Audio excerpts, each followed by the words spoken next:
Right, Street Talk then for this week. Ooh, exciting stuff. We have got the build-up to next week's anniversary episodes. And, quite satisfying this week, I would say, on the whole. It was... How could you say that, Michael? It was so tragic. What was tragic? There was a funeral. Oh, that was fine. It was all right. It wasn't... This week's episodes were more like... It wasn't as sad as last week's, was it? Honestly, I really did enjoy last yeah. week's, but I couldn't have had another week that was quite so emotionally gut-wrenching. Yeah, I felt exhausted. I said at the end of last week's. I wouldn't say the same after this week. This week was good, but the emotional high of the story was last week. I think this was like, you know. And this week it was the Yas fighting story that took the front and centre seat, took the stand as it were, as Geoff and Yasmeen say their bits in court. So we're going to talk about that one first. Off. We also had Race to Raise the Place, which made some interesting developments this week. Things are starting to get moving on that one. Who saw it coming? Roxy is Roxy. I know. We didn't see it coming. That's the biggest twist of all. I'm mad about that. I'm so cross. How long were we saying? Who's Roxy? Who could the mysterious identity of Roxy be? Just think all the people who are involved in Roxy. Corrie is like, why are you fixated on this? And what she is didn't wrong even with get a you line. people? She was, I on Twitter, I coined the phrase, because she's not, I don't think she's really Roxy, so she's fake Roxy, so I call her faux Roxy, which shortens to Foxy, because she was quite foxy, wasn't she? But she didn't say anything. She just swooshed past, yeah. Like, oh, look at me, I'm going to buy everything. We've got the Ollie story up next. I've got a new storyline title for it again. It's called A Regular Olygon. Even though he wasn't really a regular, maybe I could call him an irregular Olygon. Maths. But also we had this week, and I didn't know when it was happening, whether it was the same story or a different story, or the stuff with Simon and Shona. And then I kind of put it in its own little note bit, and then I thought, no, maybe it's the same thing. So we'll just tag them on at the end. I've called them the sideshow, because that's what they were. We had a little bit of... Yeah, but it's Sci-Show, like S-I and yeah. S-H-O, like Simon and Shona. Yeah. Sci-Show. Yeah, the Sci-Show. Yeah, I know, but you've not written it correctly. But people can't hear how I wrote it. We had a tiny bit of the Robert Johnny, not enough, I say, because I was looking forward to getting a bit more info on Daisy and getting to know her more this week, and we only saw her in 1-2 scenes this week.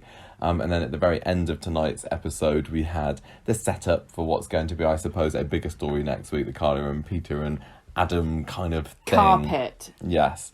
So I'm going to start off, if I may, Gemma, with the Yas fighting story. Oh, you're stealing this week. story, are you? So I have to talk about dead children. Oh, no, I'm talking about dead children. Okay, cool. You can talk about big tower blocks being raised up. So... Imran starts off the week going to visit Yasmeen in prison. She's obviously a big bag of nerves because of the trial starting imminently. And it's going to be a bit of a trial period. And sorry to all the... what do they call it? The Sophie and Paula shippers? Saula. Sorry to all the Saula fans out there, but Paula has been signed off work for 3 months. And they don't say why. No, was it just... She's just bored of it. It was only last week, wasn't it, that Leanne was trying to phone Paula to get her to fight her case in hospital against the hospital, and Paula was like, "No, I can't." Maybe her hair straighteners are broken. Anyway, no Saula for this trial, sadly, because Sterling Gallagher is doing other things.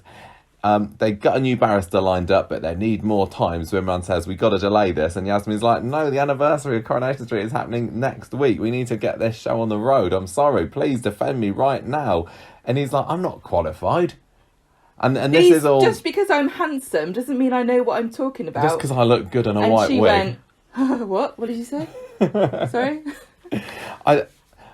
I don't know whether we need to explain or whether I'm able to explain, because I keep forgetting about why Imran isn't qualified. So he's not a barrister, is he? He's a lawyer. It doesn't matter. And there's a difference, but there's no time for this now. It does matter in real life, but I think often we've discovered in Coronation Street, if you try to get the details correct or nitpick, you're just...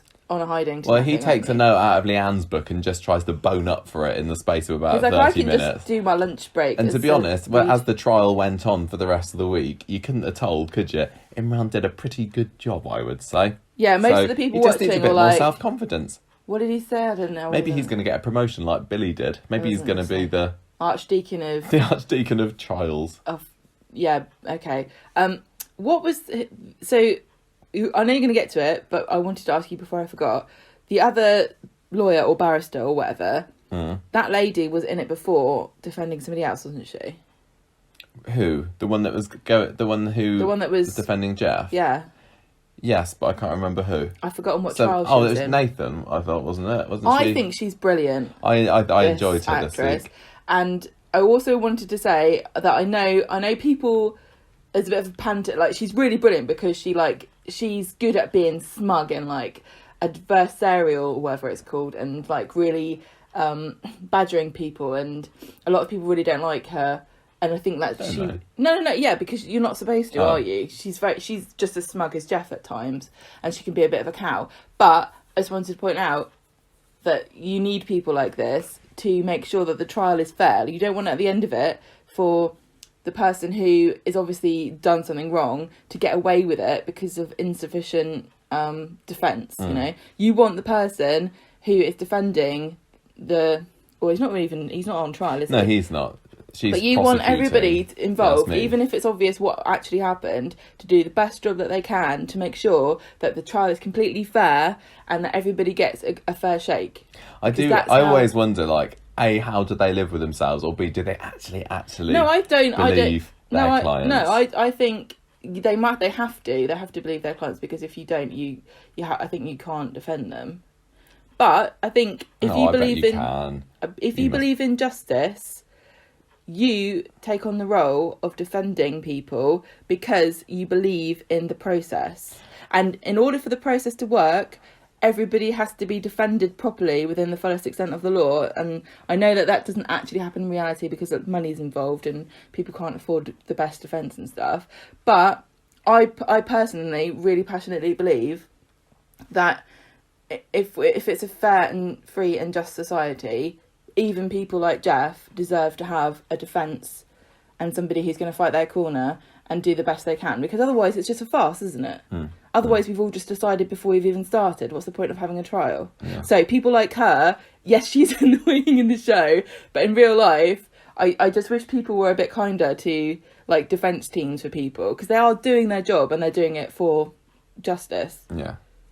Anyway, it'd be fun to watch Imran do something like that and talk about a dilemma about whether, I don't believe. That'd be really interesting. See, I'm thinking he did. While you were talking there, okay. I'm sure there was a story earlier this year or last year where Imran had to defend someone that he didn't. He was defending Duncan, wasn't he? When he was going up against Sally last year. I'm sure that he was. And he was like, I don't actually believe you, Dunk. I'm sorry, I don't remember. I think he was. I've had a bit of a week. Gemma's, yeah, she's on the mulled wine. I've also had a really hard week. Deadline week. Right, anyway, so Imran has decided by scene 2 that he is actually going to defend Yasmeen. He's going to give it a shot. Why not? What's the worst that can happen? Any excuse to get in the 60th anniversary week. And Tim wants to get the police to pull their finger out and find Elaine, because that'd be quite useful right now. And we've been saying for quite a while that we assume that we're going to see Elaine make a surprise appearance in court, and by gum, she didn't disappoint this week. There's a bit of a standoff between Geoff and Tim in the street later, and Tim blabs that the police are looking for Elaine. Craig's there as well. He kind of pulls up in his car, and Geoff thinks, I know what I can do. Tim's handy with his fists. I just need to say the right things and he can knock me out and make me look like even more of a victim than I'm trying to be. So he starts this vitriolic attack against Tim's uselessness, basically. And I was watching it thinking, yeah, fair point. He's got your number there, Tim. But Tim didn't he say something really horrible, like, as soon as I held you in my arms, I knew you'd be useless or something? It's like, yeah, but all babies are useless. No point teaching you to read. Anyway, Tim punches Geoff over, which is exactly what he wanted. Mm-hmm. And which causes Geoff to get into a massive rant, and he asks Craig to write it down. It didn't really go anywhere. A bit of an annoying, repeat. It's like the DJ has done a rewind to another scene we've seen a million times where Jeff goes to people and gets them to attack him or do something terrible, and then he goes, "Oh, Mr. Policeman, I'm telling on you." And then, but before then, he was the one doing everything, and nobody reported him. It's really annoying.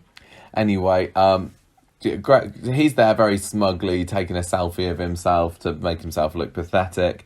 And when Imran finds this out, he's worried that Tim's now not going to be able to testify in court, as he's clearly holding a grudge against Geoff. Which I thought that... No, he doesn't in the end. I thought that was the whole point. You don't testify against people that you're mates with. No, I know, but... yeah, but the barrister who was on Geoff's side, I don't even know what's going on. But she would have gone, "Is it true that you just recently attacked your father in the street? What exactly is it about your testimony that the jury is supposed to believe if you're a man of violence?" Well, this is basically what she ended up saying to Alia today, wasn't it? Alia stands up and starts saying her stuff, and the barrister's like, you don't like him, do you? You have been against him, and trying to besmirch his name all this time. So sorry, we can't believe a thing he's saying. Miss Nazir, I put it to you that you are annoying and smug. Do you have a defence? Why should the jury listen to you when you're such an irritating person? If I will ask you to cast your mind back to when Luke was killed. Do you remember how much of a big fuss you made about that? Do you remember Luke? No? Didn't think so. I rest my case, Your Honour. Anyway, stop spoiling Friday. Maybe that was me that brought that one up. Anyway, the reason that it sucks that Tim can't testify in court is that he's the only one who had first-hand evidence that Geoff was filming Yasmeen with the whole spy cameras and everything. I don't understand how our trials work, obviously, but I don't imagine that the witness is attached to the evidence. Isn't the evidence submitted separately? It's not like Tim's supposed to go up and go, "Hello everybody, yes, here's my PowerPoint about why I think Geoff's a bastard." No, I don't know. I can't remember what exactly Tim saw now. He definitely caught Geoff doing something on the laptop, didn't he? But he's got evidence. I don't know. Anyway, for whatever reason, Tim's freed up so he can go finding his mum on Wednesday instead, basically. Alia's losing hope at the end of the episode, and then DS Abney rings up. Quite handily, they found Elaine, but she's in hospital. And that was funny when we were watching this, because there was like the dramatic pause, and you said, "Oh, I bet it's a psychiatric hospital." And then Alia's like, "It's a psychiatric hospital." That's a much kinder version of what I actually said. Yes, she's been carted off to the nut house. No, I didn't say nut house. Wednesday. I think I said loony bin. Wednesday gets because I was being casual, but obviously it was very understand that mental health is very important. Wednesday starts off with one of those special curry starts where they like to be all fancy, and it's got Yasmeen kind of teleporting all around her cell room. Why doesn't she just teleport herself out of prison? Each one, she's got a new item of clothing on. And then she starts with in her pants, which is a bit weird. And then Geoff pops in to sing along to her for a bit. She's on the left-hand side of the screen, looking into the centre, and then Geoff appears on the other side, like they're minting a coin of them or something. Like they're doing them for a stamp. And then he starts singing. Take a look at my girlfriend. Yeah, which She's the only one I got. Very good, very tuneful. Doopy. That is, what's it? Is it just called "Take a Look at My Girlfriend" by No, it's not. It's called something else. I don't know what it's called. I know this song from Cupid's Chokehold. I don't know where I know it from. Somebody. I only know that bit, so I'm glad they did it. This song has been on my head ever since. And when this happened, I was like, no, why are you ruining you associate it? That. And then I went, actually, I kind of like this. You did it to the You and Me song, and now you've done it to this. No, but and Whole Again by Atomic Kitten. There's a reference. No, but the difference was at the beginning, those songs were clearly being played in the world of the show. So it's You and Me song was like on the radio when they were driving into the canal, and the Whole Again song was on the radio when the crazy guy was singing it to Andrea. But this felt like we were watching some kind of musical or like a music video of like the Yasmeen and Geoff trial or something, because you couldn't really hear you could hear the music, but you couldn't really tell he was singing along. And then they kind of made it obvious that he was singing along to a song while he was getting ready as well. Yeah, they had the one shot of them face to face in the cell, and then they just cut to him putting on his tie in the mirror, and he's singing along to it and bumming along to it, and then And I don't know I don't feel that there's any greater meaning to the lyrics particularly. It's like sometimes they pick really on the nose songs which go with what's happening in the scene. Well, there's a bit where he goes, "Never seem to get a lot," and that was kind of partly in his relationship with Yasmeen. It started off with her not. But he didn't pick it for that line, did they? Oh, I don't know. I can't remember. Also, what they if said. she's Maybe not he his just girlfriend, really wanted some she's kippers his for wife. breakfast. I don't know. Yeah, anyway. No, but I think the point of the song is that it's demonstrating, like, she's there by herself, like, anxiously getting ready in silence, and then he's there going, bom, ba-dum, bom, bom. Yeah. And he's like already, jovial, he knows he's going to win, free, he's cocking a walk. He's singing along, he's fine, he has not a care in the world. And he winks at himself in the mirror with his red eye. Which he's made worse on purpose to make himself look more like a victim. Yeah. So it was a good start. I was wondering. I bet this. I've kind of got used to it, and this is the sort of stuff that I didn't used to like. No, but I know. I'm getting more into Stockholm it. syndrome. I still can't be doing with Christmas music montages, and I'm sure we'll be getting one this year. The fact we had this makes me think the whole episode is going to be a musical. Although that would be. I'd be okay with that. Yeah, we've on one of our Patreon special episode things we talked about what we'd like for the 60th, and I think Charlie Gemelli plays Imran, wrote in and he talked in. Charlie is desperate for Corrie to do a musical episode. I'm sure he wouldn't mind us saying. Yeah, so we're putting it out there if anyone wants to write. Perhaps they're like paving the way gently for this to happen. It was so close it could have been him, because he was one of the main players in the story this week as well. If only they had a third person in it, they could have had Imran getting ready singing along, but alas. So I don't think that song would have been. Anyway, what I was saying, I was really quite enjoying it, but it was no Yasmeen's dream. That was a great, back in the summer when he comes and Geoff's there dressed as a prison guard and serves her a breakfast, and then Alakazam's himself. They really have been a bit more experimental with this storyline, more than any other storyline. And it's interesting, they haven't done anything like that with Oliver's storyline, because obviously that's a lot more serious and sad, and they don't want to distract from people relating to Leanne in a human way, which is very easy to do with a normal, close-up of Jane dancing crying. Although the coercive control is just as much of an issue story as Ollie is, it's also got the big villain in, isn't it? But you can be a bit more experimental with that storyline, I think. Yeah. Because a dead child is so much more emotive. Obviously, people already getting mad about certain bits of the story, and you don't need stuff like a musical montage as well to. Well, we kind of had it with the "You Are My Sunshine" last week, didn't we? Anyway, sorry, they're all going off ready to court. Geoff and Tim have another little showdown in the street where Geoff's gloating at Tim not being able to take the stand, and Tim says, "Oh yeah, well, we're going to go and get Elaine." And Geoff is not intimidated, neither does he seem particularly shocked at this point. And maybe that ties into something that I was very confused about later on in the episode. But he's like, I don't care. He is so sure in his case that he's going to win this. He's like, throw anything at me, I'm going to come out with the smelling of roses. He's not on trial. No. So of course he's not really intimidated. Imran is there prepping Yasmeen, reminding her that you acted in self-defence, Yasmeen. That's what we're saying. Sorry, if you can hear a cat yawning and licking herself. It's not me. It's the cat yawning and licking herself. Anyway, that's what they need to convince the jury. The jury need to know that you are acting in self-defence. So the trial starts, and it felt like it was the same set as the Ollie hearing, but kind of decorated slightly differently. So Imran's we couldn't tell, but we did. Remember when they ask you, why did you stab Geoff? Don't say, I stabbed him with a knife, see, and I'd do it again if I had the chance. I'd stab every one of you if I had a knife right now.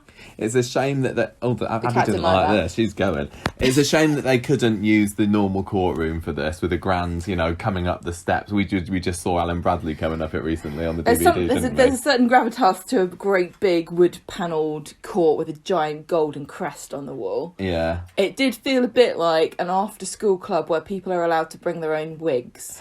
Because people kept coming into the room and they weren't bowing to the... I'm sure you have to bow to the judge. Well, the guy who comes in and brings Imran the love note. He doesn't bow. He does a little... No, he didn't. He does like a... Sup. Yeah, but he... Like yeah, nod of the head. he didn't nod like, Your Honour. He nodded like, yo, Imran.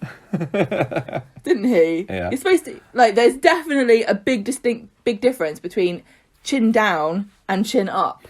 If I was the judge, I would have had him in front of the court for contempt. Look, this judge doesn't even want to delay things so that they can get some probably quite useful CCTV footage later today. Boring. He needs to get home to watch Countdown on telly or it's nearly something, so he's Christmas? going to let this one slide. Yeah, forget it. Anyway, the jury are there. No, they're not there. They're watching by video link, aren't they? I thought this was really weird. You mean it's obvious that why it happened, and of course, and I guess that's how they do it. Yes. I should have asked because one of my colleagues at school did jury duty just a couple of weeks ago, and I don't actually know whether she did it by video link or whether she went into the. I don't think this feels like a fair trial if the jury aren't in the same room as the people giving evidence, and I don't know what the situation is, and I understand we're in a pandemic, and you can't stop justice. But if I was convicted of something, I'd be on my lawyers to say how can they judge what people's reactions were? Who's got the camera? What are they looking at? A lot of the time when we were watching this trial, we could see Geoff acting like a smug arsehole, grinning and like smirking at things. If the jury were in the same room, they'd be able to look at him. Yeah. And I don't know whether are the cameras trained on people? You pick this stuff up. That's the point of being in the same room. Otherwise, we might as well always do trials with the jury in a different room. Well, if the people on the jury are anything like some of the people on our Facebook group or Twitter or anything, they were just like, we just want to see Imran. Just focus the camera on Imran. We'll just listen to the rest of it. Can we again? I just wanted to hear what he said. Can we rewind it? I was just looking at his face. Yeah, we had a lot of comments about Imran being a snack. I hadn't even heard that expression before. I have heard that expression. I'm above all of this kind of stuff. Anyway. As you know. Anyway. I'm lost. Where are we? The jury, the court case is starting. Geoff is taking the stand first. He says his oath. Yasmeen there is shaking. Does he do an oath or does he do an affirmation? He does an affirmation because as well. We know that now there is a difference. We had a question on Twitter about why did Yasmeen not swear on the Quran. She and Geoff did an affirmation, which is different. An affirmation is a non-religious swearing that you will tell the truth, and an oath is swearing on some kind of holy book of your choice. Interestingly, I found out in 2015 in Liverpool there was a case where the whole thing had to start again because it turned out one of the witnesses, who was a Muslim, swore in on the Bible, and the judge said, I'm sorry, we can't continue. Now I've known, you can't take his evidence as fact, and neither can I. The whole thing's got to be thrown out, and they had to get a new jury. That must have been so annoying. I bet the people who were involved were very annoyed about all that. How irritating. I bet they were like, hey, what's all this then? And the judge is like, calm down, banging his gavel. I find it all a bit weird, honestly, because I think if you're going to lie, you'd lie on a Bible or a Quran or anything. I don't get it. But the thing with Yasmeen is that although I think there has been a little bit of a retcon here, she's a secular character, isn't she? I'm sure that at the beginning, when she was definitely more teetotal, when she was married to presented as more religious. He was a lot more religious than she was, and he was the head of her household, and they observed were much stricter in their observations of Muslim traditions and faith. So they had a Ramadan, and she wouldn't even, not even water. And they observed everything, and then once he left, she started like drinking wine and things, and she said something about I sometimes drink or whatever. But I know that Shelley King has said that Yasmeen's faith is important to her in interviews in the past. I just want to point out one thing. It feels to me like sometimes we hold people of a different religion to a higher standard of adherence than we do to people who are Christian. when we think of a Muslim, we think of like a really kind of very strict, very hardcore, having to like adhere to all of the rules, especially the dietary ones, because I think those are the ones we notice the most.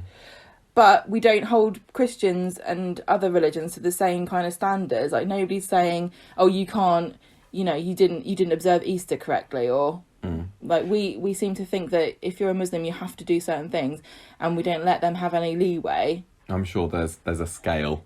Of course there is. is. With all faiths. You said about Shelley mentioning in interviews about her faith being important to her, but I'm sure that when she spoke to me, she was talking about the importance of being a secular. Yeah, I know she did. But she has spoke at different points in time, and I think Coronation Street hasn't taken the time to really like explore Yasmeen and her belief system, but everybody has different parts of their life when they might feel differently about whatever religion they yeah.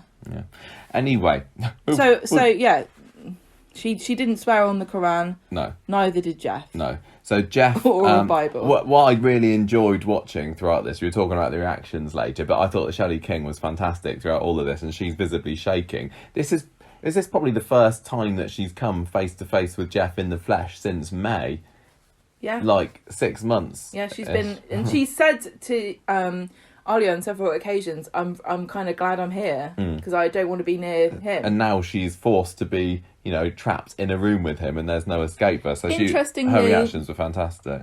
I do think that sometimes in cases of abuse, they will separate people. And they didn't in this situation, which is weird because they separated everyone else. Yeah, that's true. But obviously for dramatic purposes, she was in the same room. With the separating of the jury, I wonder whether it was more that this is how they're doing it in real life at the moment, or literally they couldn't have all of those actors in the room together at once. Well, the set is temporary. We know this now. We found out the set is temporary, and it's where the hospital set is. Yeah. So, which is inside the medical centre to the left a bit. Yeah, so I don't think they're going to keep this. Behind the florists. No, well, it doesn't feel like hopefully when they're allowed to go and film out on location again, they'll be able to use the normal miss the location shots for court cases. I know. Geoff's acting all shy and nervous and like a victim. I mean, like you would expect he would. And he's saying, oh yeah, we had a good relationship to begin with. Then she became an alcoholic. And he talks about having to add structure to their day. And then eventually he gave up trying because she was just on the sauce all the time, and she was always blowing her top apparently, and she was like, oh, I know she may look meek and mild now, but she was actually quite terrifying when she'd had a few. I was scared of her, Your Honour. And Yasmeen is there looking like, I mean, I'd be interested to talk later about who you think you would believe if you were on the jury, but I mean, obviously from our point of view, you can think, how could anybody be scared of this woman who is a shell of her former self? But I guess she could be putting that on. Tim goes to visit Elaine. So this is the first time that we've seen her since August, was it maybe, when she was cowering before Geoff, and then we wondered what had happened there. But yeah, he's gone for a little trip to the mental hospital. Is this the first time he acknowledges her as his mum? To her face. Yeah. Yeah. He it's has, such a shame. He's come to believe it in the time since. I know, but it's such a shame that because of coronavirus that we couldn't have something a bit more intimate. Huggy. Yeah. Yeah. Well, we did have an intimate burial this week that we found out with Ollie, and that sounded a bit rude. So Tim is really chuffed to find out that his mum is really quick to forgive him, because he's like, I'm so sorry, I didn't believe you. And she's like, look, it's fine. So we get to hear about where she's been. She's not been locked in Geoff's basement. She went into hiding after Geoff scared her off. And she said, last week, I decided I've had enough of this. Again, 60th anniversary coming up, better get a move on. I'm not going to be scared of Geoff anymore. Went out for a drive, and then suddenly she couldn't breathe, and the next thing that she knows, somebody's found her crying her eyes out on the hard shoulder. So she had some kind of psychotic episode. And is that the right word? Yes. She's overwhelmed to hear that he believes everything that she had told him in the past about Geoff being an arse when he was bringing him up, and all that. But she's too scared to give evidence, because Tim's like, okay, so we're on, singing from the same hymn sheet here, but she's like, no, I cannot stand up in court. And she says, look, I can just imagine seeing Geoff in face to face. I couldn't do it. It's already been bad enough here where it felt like I've been looking around and I've been seeing him kind of skulking in the shadows.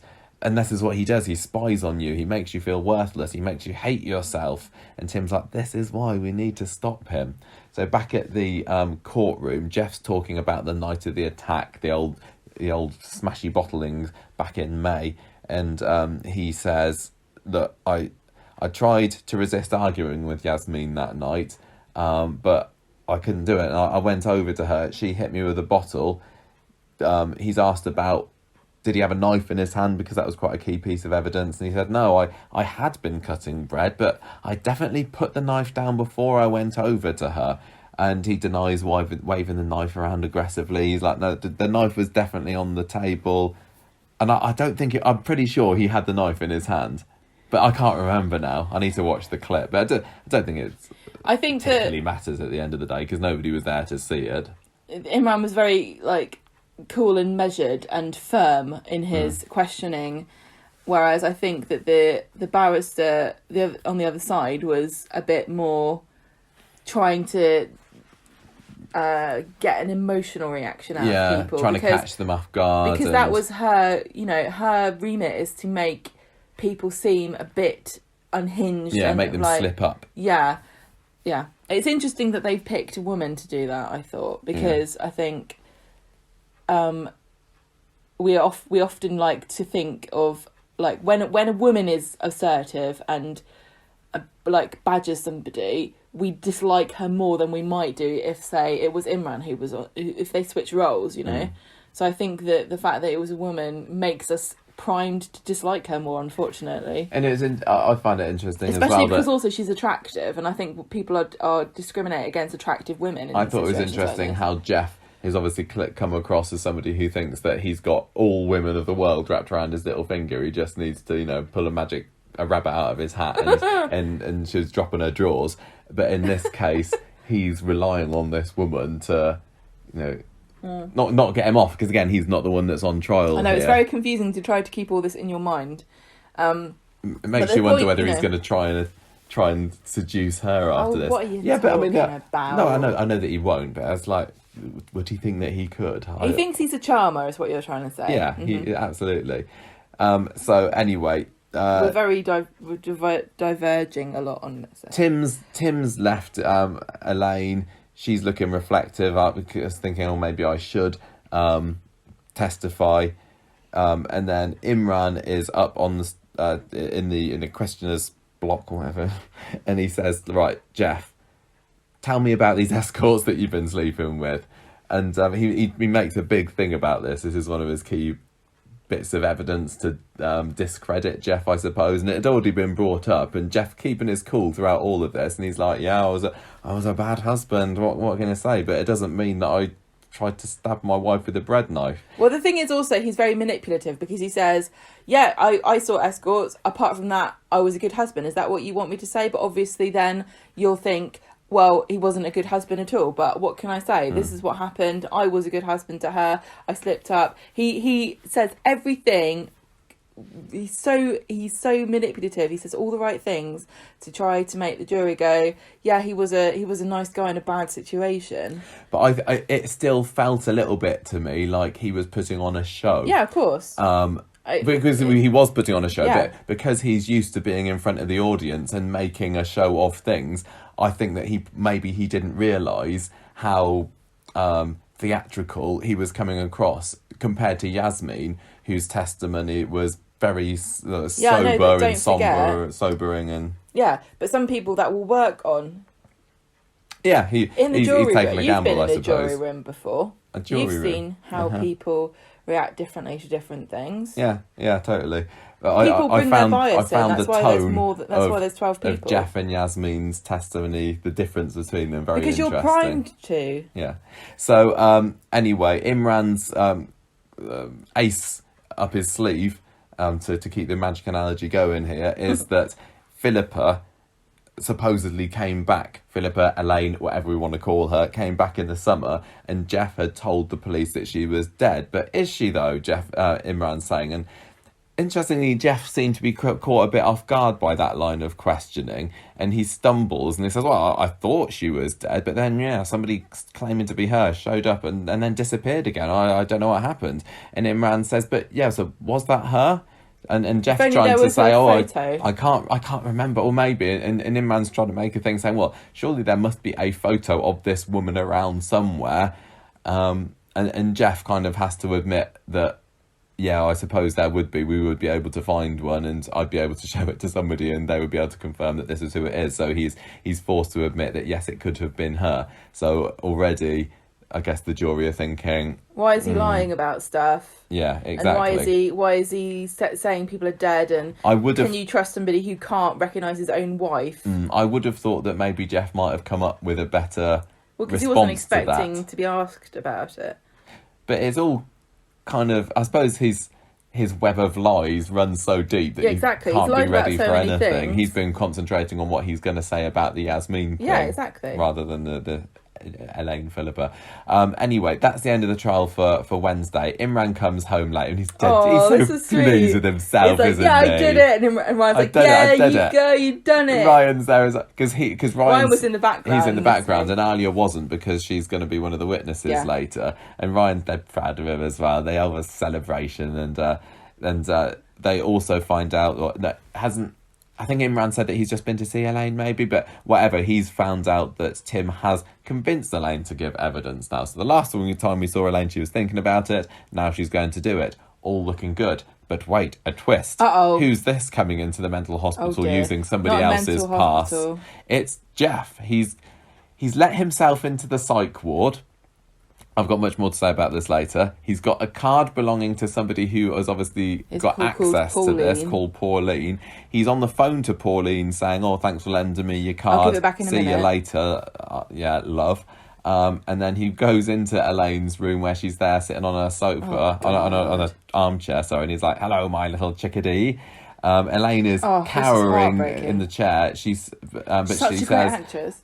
Because all these nightmares that she's been having about Geoff appearing she says she's been fantasizing about maybe seeing him. Not that's not the right word. She says she saw him outside looking at her, and it's become apparent that it was him. Supposedly, yeah. I think it was him. I don't know. We'll talk about this later. Just because... Okay. Anyway, she says, no, I'm going to testify, but she's terrified. He tries his very best to belittle her, calls her a failure as a mother, says the jury's going to take one look at you, and then he's going to knock Yasmeen away, throw away the key.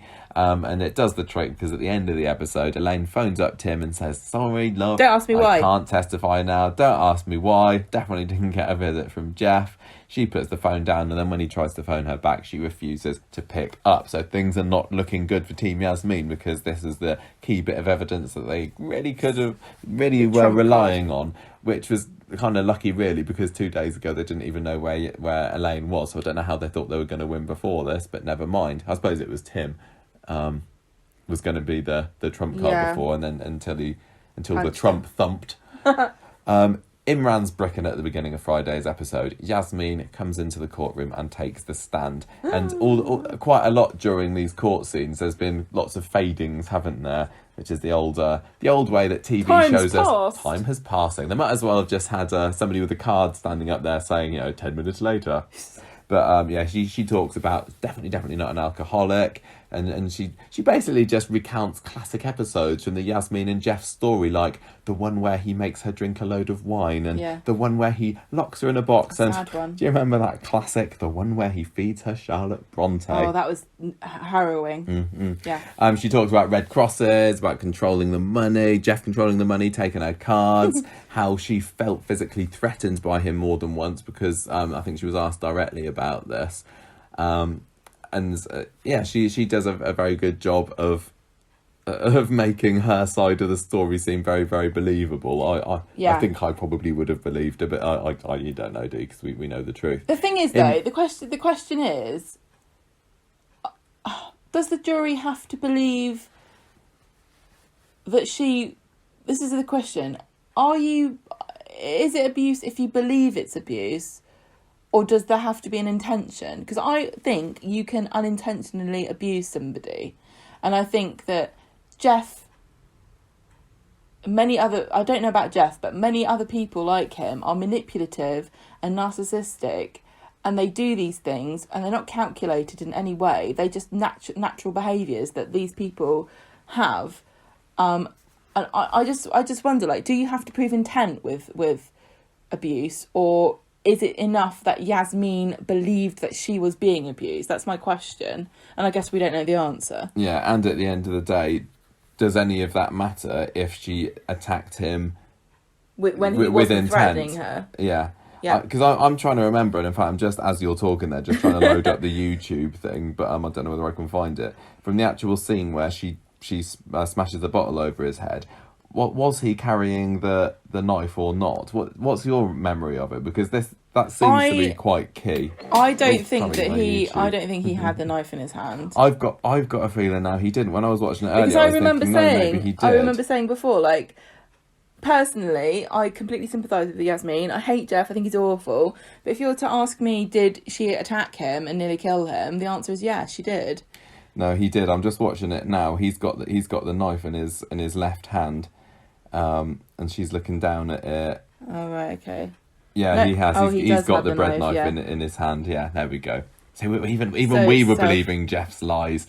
Well. Anyway. I mean, yeah, the question is, did she attack him with a wine bottle? And the answer is yes. Yeah. The question then becomes, why did she do it? Yeah. And they're arguing self-defence because of coercive control, yeah. which is correct, but it's so difficult.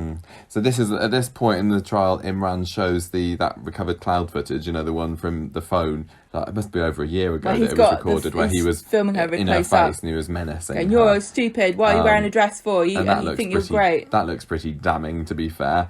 And you also asked her about making inquiries into Claire's law, etc., etc.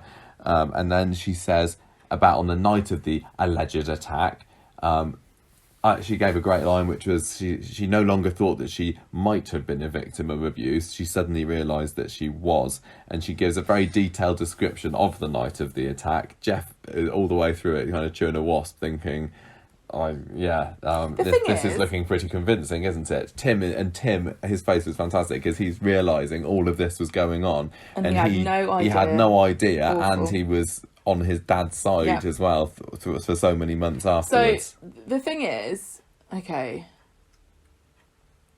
the coercive control stuff almost, I think, is irrelevant if he had the knife in his hand. Yeah. Like, the question is, were you acting in self-defence when you bottled him with this and glassed him in the neck? And it all hinges on, did he have a knife in his hand? It doesn't matter whether he was abusing her or not, really, because the actual event itself, that protecting yourself if you feel like you're under threat, isn't that protected by law anyway? Isn't that a separate thing? I suppose the fact that if she had been driven to the brink of insanity because of all of this, it might. Well, no, it's not that, is it? No, but it might explain why she doesn't remember whether he whether he had the knife. Yeah. Given that this man has been threatening you for years, when he approached you and you thought he had a knife, what would your reaction be? Would you attack him? Probably yes. If he had established a pattern of behaviour that was threatening towards you. And if he's done all of these abusive things in the year beforehand, would his next step have been exactly to come at you with a knife with the intention of cutting you a new whatever? Breathing hole. Yes. Time for the prosecutor to have a go at Yasmeen now. And she's so evil. She accuses Yasmeen of being in denial about her alcoholism. She says, how can you be sure that Geoff trapped you in a box that one time? You couldn't see outside the box that you were in, so you don't know whether he did it on purpose or not. When I watch trials like this, when the prosecutor or whoever the antagonist solicitor is in whatever case you're watching, I always think I would, apart from being intelligent and learning things, which I'm not very good at, I think I'd be great at being a lawyer, because you just have to be contrary and be really awkward and difficult and say things like, how can you really know what's reality anyway? When you see things with your eyes, it's just interpreted by your brain. Is it you might have just imagined that he had a knife in his hand? How about that? You can't say for sure, can you? At the end of it, you'd be a brilliant bitch lawyer. That's the nicest thing anyone's ever said. Thank you. She also says, "Well, you talking about Claire's law and going to the police, but actually, wasn't it your granddaughter Alia that did that? And isn't she famously irritating?" Yes. Well, Yasmeen. Yes. Did he say that he was going to kill you or not? And Yasmeen says, "Oh, I'm not 100% sure whether he did say that actually." And this is where the debate about whether Geoff was brandishing the knife came about.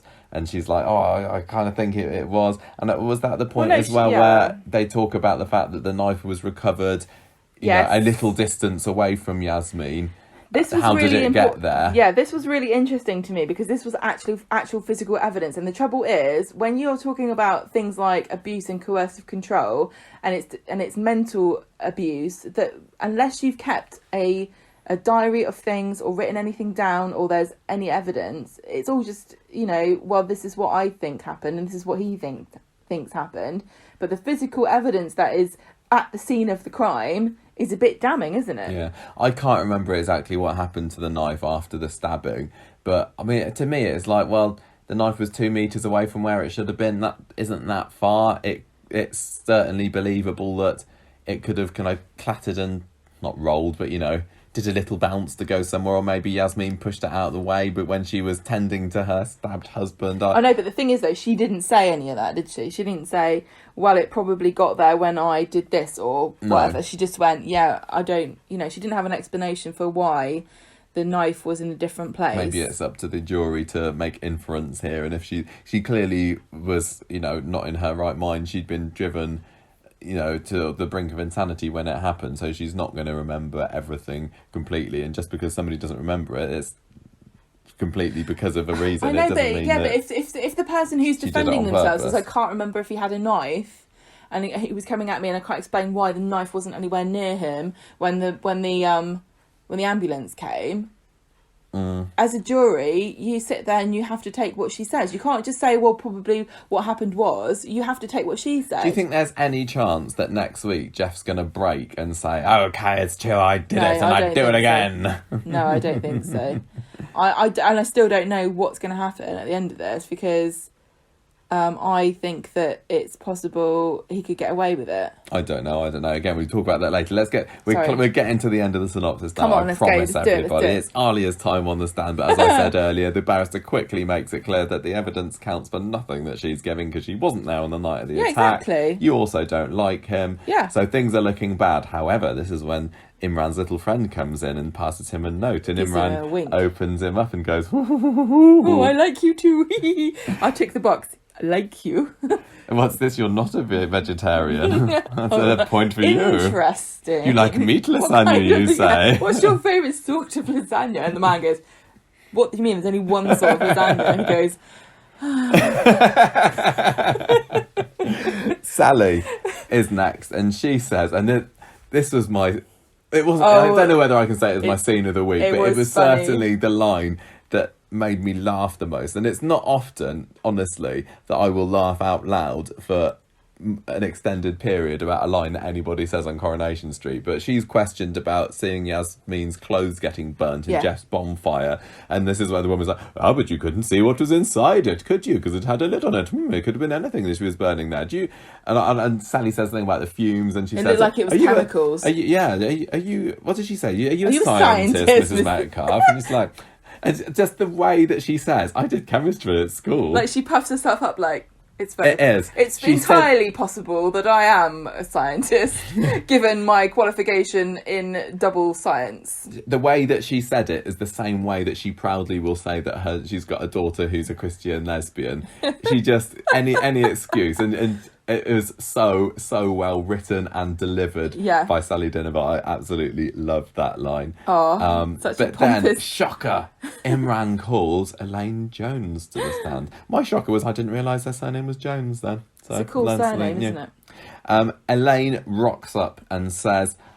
basically about how awful her life with Geoff was. So he did hit her once, so that shows that he does have form for being physically abusive, which he hadn't been with Yasmeen, had he? Well, no, but we do know he was violent that time. There was that police report about him attacking that lady. That other one. Yeah. And that, weirdly, that hasn't come up. You would think that would be something that's that been would a come dropped out. thread, it seems, hasn't it?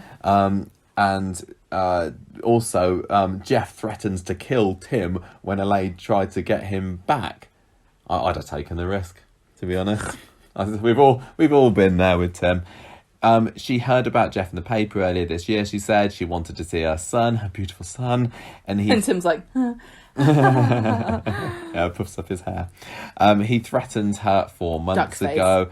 And last night, ladies and gentlemen. Oh, and suddenly, like the court was haunted by a series of extras who weren't there, going mama, mama, mama, mama, mama. Totally was. Like, who's saying this? The jury aren't allowed to talk to each other, are they? Not during the trial. Well, what will they say? Even if they were, then surely they wouldn't be mic'd up. Yeah, it doesn't matter whether they've got anything to say. Up.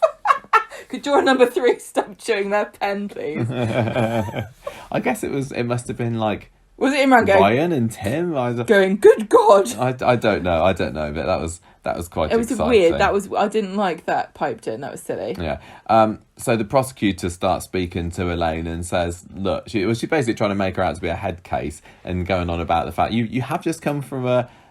I don't even want to say it because you're going to tell me I'm using the wrong term again. Psychiatric ward? Is that what she called it? I don't know. Anyway, there is no proof that Geoff was there last night, was there? And Imran's like, they probably had CCTV, actually. And I think we should probably go and get it. And the judge is like, what the hell, man? I thought this was going to be over next week. You said it was the 60th next week. They take ages getting that CCTV what are you talking footage. About? I'm not waiting for that. It's Christmas. Woo! And then the barrister tries to make out... the judge literally says, I ain't waiting for no rubbish CCTV nonsense, thanks very much. Which is, I don't... But this happens all the time in court cases. It's sad, like, doesn't I ain't it? got time. It seems like it'd be a bit of a clincher. The barrister tries to make out that... if a woman's, like, literal grasp on reality is being questioned on the stand, and she's like, well, there might be physical evidence that what I'm saying is true, and the judge is like, no. There could be, it just takes a long time. That's all I'm saying. And I believe in fast justice. He's like, so many stories on Coronation Street have been solved because there happened to be some CCTV there. So I'm going to... The judge is like, see if you can do it I'm just another way. going to assume that somebody's recorded something over the top of it. Yeah. Which is what normally happens. What normally happens when there's... Yeah. So Elaine... is made out is accused of going to visit Yasmeen this summer to cook up some plan to discredit because she went to visit her in prison, and she was like, how come you went to go and visit her if you don't even know who she is? Back in July, she's told, and I was like, was it July, was it May, was it June, who knows? In that crazy earlier this year when nobody knew what date it was in Weatherfield. And Elaine brilliantly just turns on this woman and says, in many ways, you are exactly the same as Geoff. You're manipulative, you're a liar, you like to make people feel small, you're just as bad as him. And I've said my piece, and actually, there's really nothing more to be said. Yeah, go Elaine. No, but I also like this because the barrister was like, standing there like, and I thought, to me, if I was her, I'd be thinking, yeah, carry on, say that. Say that somebody asking you a question is the same as being abused, because honestly, the fact that you think this is abusive calls into question everything you've just said about his behaviour. Good point. Because if you think I'm being horrible and evil to you, I'm sorry, this is a process that has to take place. I'm not. It's my job to ask you these questions, and you're acting like I'm abusive and I'm just as bad as the man that you've accused of coercive control. That makes me think you don't even know what that is. Good point. Although that isn't brought up, is it? Because that's because she's not as good of being a bitch lawyer as I am. Moments of triumph but it's not quite the end of the episode, because there's a bit of it's almost an anticlimactic ending to the pre-60th anniversary week. The final scene is just Alia on the phone to Yasmeen saying, "Oh, I'm sure you'll win next week." End of episode. Yeah, I felt like the way that Shelley King delivered the line, she didn't know that was the final line of the episode. It almost felt like. I mean, surely it would have. Surely it. It was just very. It was just kind of very, perhaps a bit too subtle. As I was watching the second half of the second episode, I was like, "Oh, I just want this to keep going and going and going." But I've only got 5 minutes left, 4 minutes left. It must be nearly finished. And then when it ended, it was like, "Oh, that was a bit of a shame, really." But on the whole, this story was fantastic. I loved all of the court stuff. I thought that it was brilliant. As unlikely, or whatever you want to call it, as it was Imran being the one to defend, it felt right that it was him. We're obviously big Imran fans here on Conversation Street. Judging so from social him, media, everyone's a big Imran fan at the moment, like a man in uniform. Having him being there defending this, the main character of Coronation Street in 2020 in the biggest storyline of Coronation Street in 2020 is fantastic. And I was so proud of him for giving it a go, and he thought he couldn't do it at the beginning of the movie, but he was so good. But like you said earlier, he kept his cool. He was stern. He wasn't trying to provoke an emotional reaction, because it wasn't really to his benefit to do that. Or maybe there was a little bit when he was kind of goading Geoff about the photo, I suppose. Yeah, I guess so. But I loved how serious he was. There was no comedy campness from him or anything like that. Why would there be any? Well, in the same way, the defence lawyeress woman was a little bit like that. She was a bit no, but she was performative. Mrs. Metcalf. Yeah, but that's what they're like. But you could have had a prosecuting lawyer. Well, being I guess just what you're the saying same. is he wasn't theatrical. Yeah. No, yeah, he wasn't. I thought because it was fantastic. I'm sure we've had other lawyers in the past where, well, we've had many stories before. Adam and Imran and Paula rocked up where the legal team would have been just all extras or guest stars, what they call supporting actors. Yeah. So they're often quite theatrical, but because Imran's a full-time character, he's a bit more nuanced. I've seen a mixture of, honestly, in the past. Sometimes some of these side lawyers or whatever have been great. Elliot was wonderful last week as an extra lawyer, and so. But yeah, I was really, really impressed with Charlie's performance, and I was glad that he's the one that's turning the tide against Geoff this week, with the help of the rest of the supporting cast, of course. But I did think it was a shame we didn't get.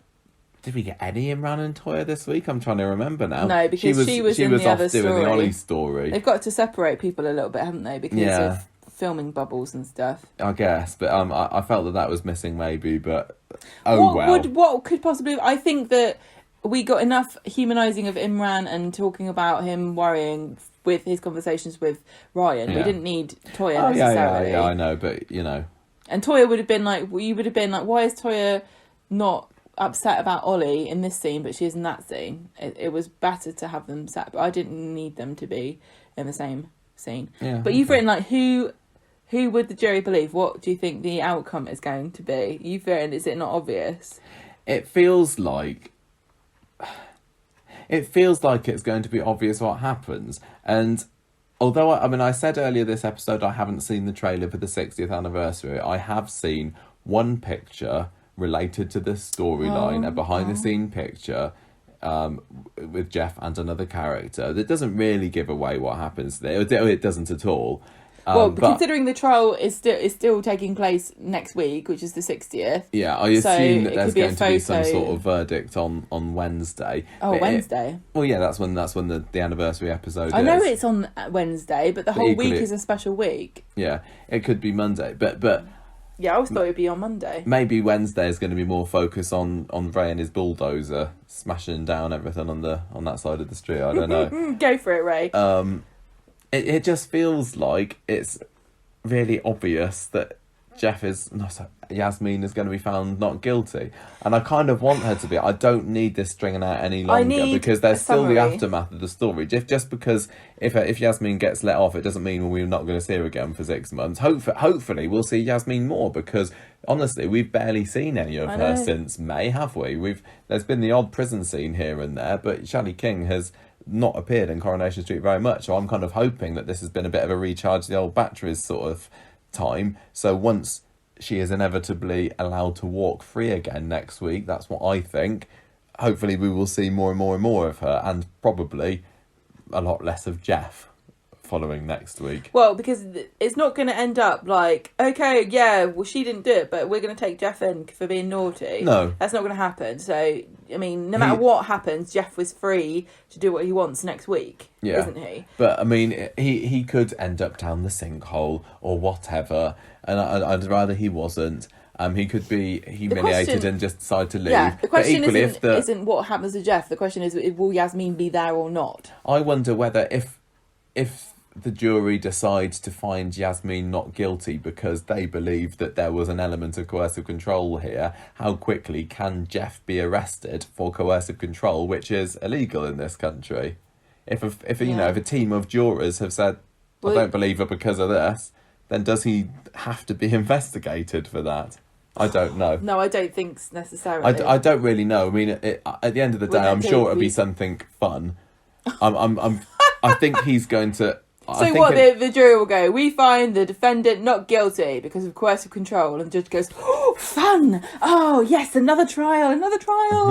Actually, more likely the judge will be like, oh God. I thought we'd finished this what? now. I thought it was Christmas. Yeah, no. This is my last trial before Christmas. I think that Yasmeen will be walking free at the end of next week. I don't know for sure what's going to happen to Geoff, but I'm hoping it's going to be good. It kind of has to be. But then we said the same about Phelan, and that was a little bit of a letdown. So we'll have to see. And I do think the fact we saw Geoff's magic room last week, and we really didn't need to. Yeah. They've built a Geoff's magic room set. There's going to be something that goes on upstairs in that house in number 6. Maybe he's going to lock Yasmeen up again, and then there's going to be some kind of final showdown. Surely. And then Ray runs it over with a bulldozer. Maybe. Well, I don't know. I think from a story point of view, I think it would make sense.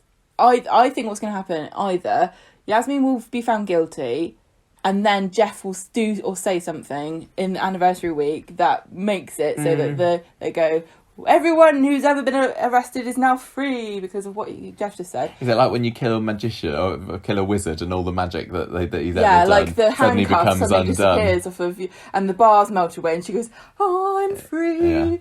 Yeah. Or she will be found not guilty and she'll just be free. But I don't know, if I was on the jury and I was listening, and especially because I think if they were to sum it up and say, Geoff, like Imran would say, well, there was a clear pattern of coercive control. She was in fear of her life when Geoff approached her. Therefore, you can't find her guilty of manslaughter or attempted murder or whatever because she was defending herself, and therefore you must find her not guilty. But then the other woman comes up and says, that's what you would say if you were an alcoholic who had been abusing her husband, and she, in her own words, can't actually tell you whether or not where the knife was, whether or not he had a knife in his hands. If a man approaches you just because he was horrible to you, even if he was or not, it doesn't matter.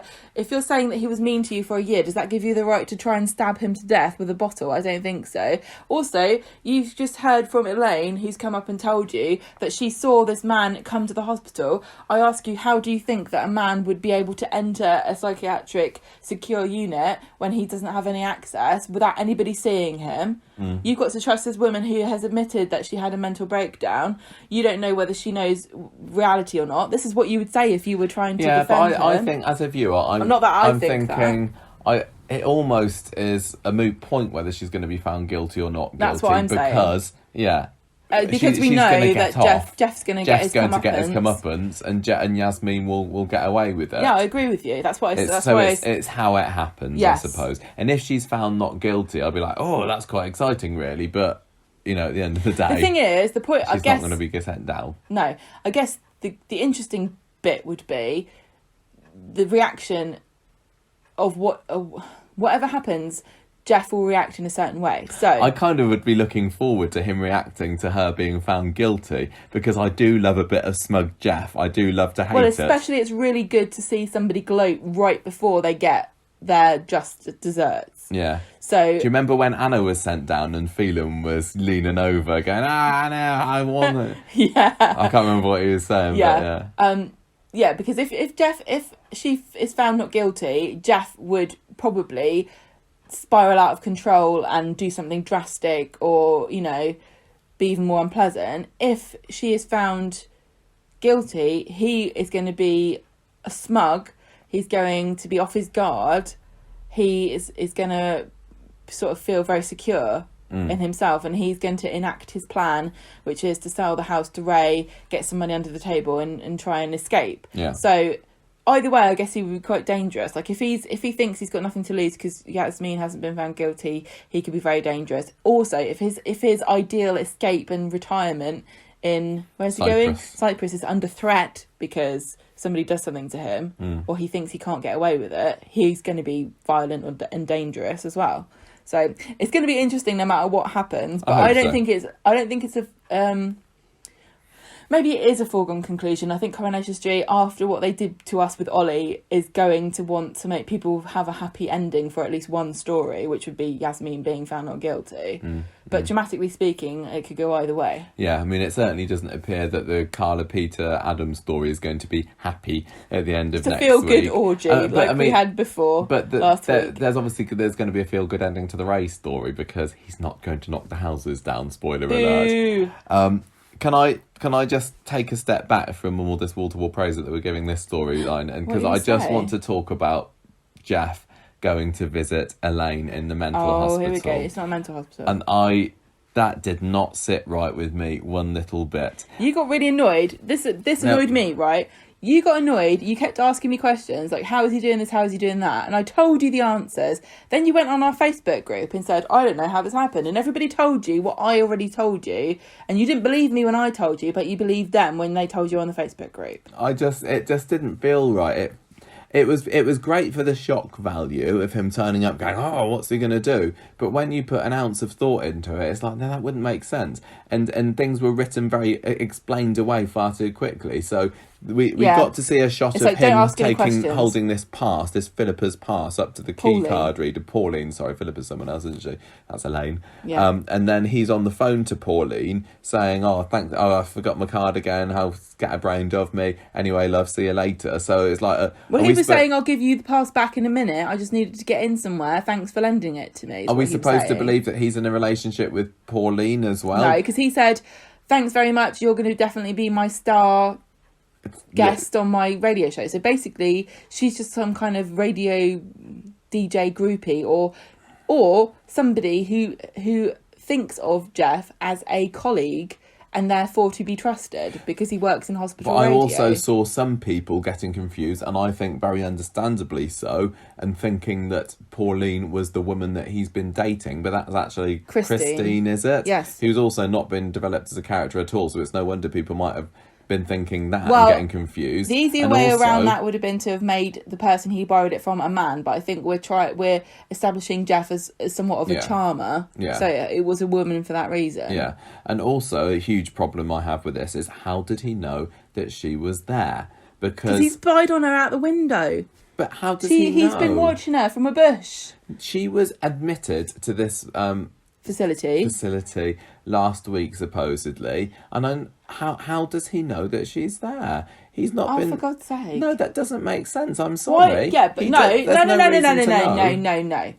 There's a difference between we're not told this information and this is an impossible thing for the character to have done. This is not an impossible thing. You just have not been told why. And I agree with you, it's frustrating, and there definitely it could have been done better, but it is not without the realm of possibility that Geoff knew because he followed somebody, or somebody who works there told him, because he's obviously in with people, because he's got ingratiated himself to the extent he can borrow somebody's pass. I think they should have made it clearer how he knows, because people were I'm not. I was legit confused after watching this. Confused.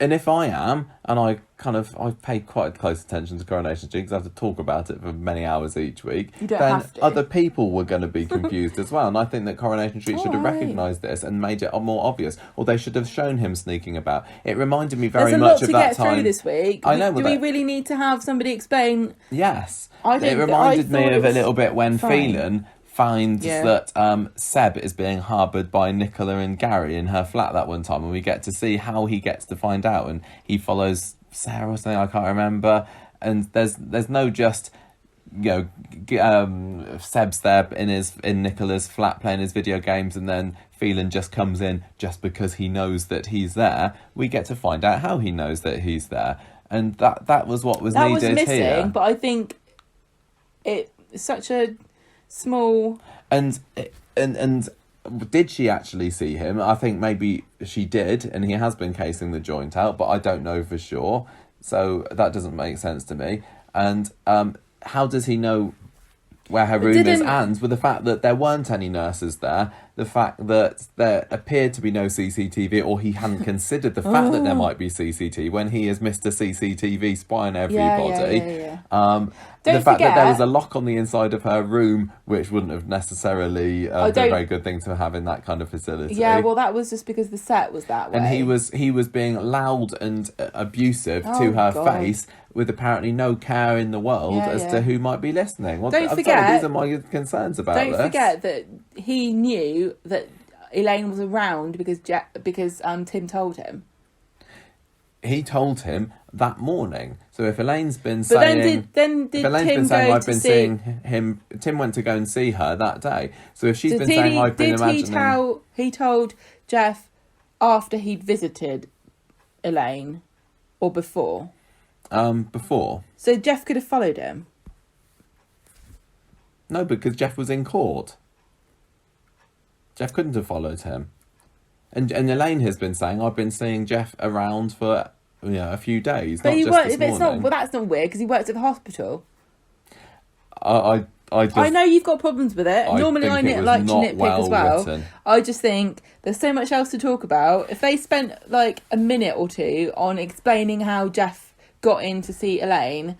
Yeah, okay, then you wouldn't have all these questions. But what else would we have missed out on? There was a lot to get through. It felt like it was drama for the sake of drama, as was her... No, because... The outcome of it, with her saying, oh, Tim, I don't think I can testify anymore. It was a cliffhanger for Wednesday. No, because it was to re-establish her character and remind everybody of the stakes for her as a person and what a hold he had on her. I know we already knew this, but they have to remind people, especially considering we're coming up to the 60th anniversary, and they are hoping people are going to tune in who haven't seen the show before.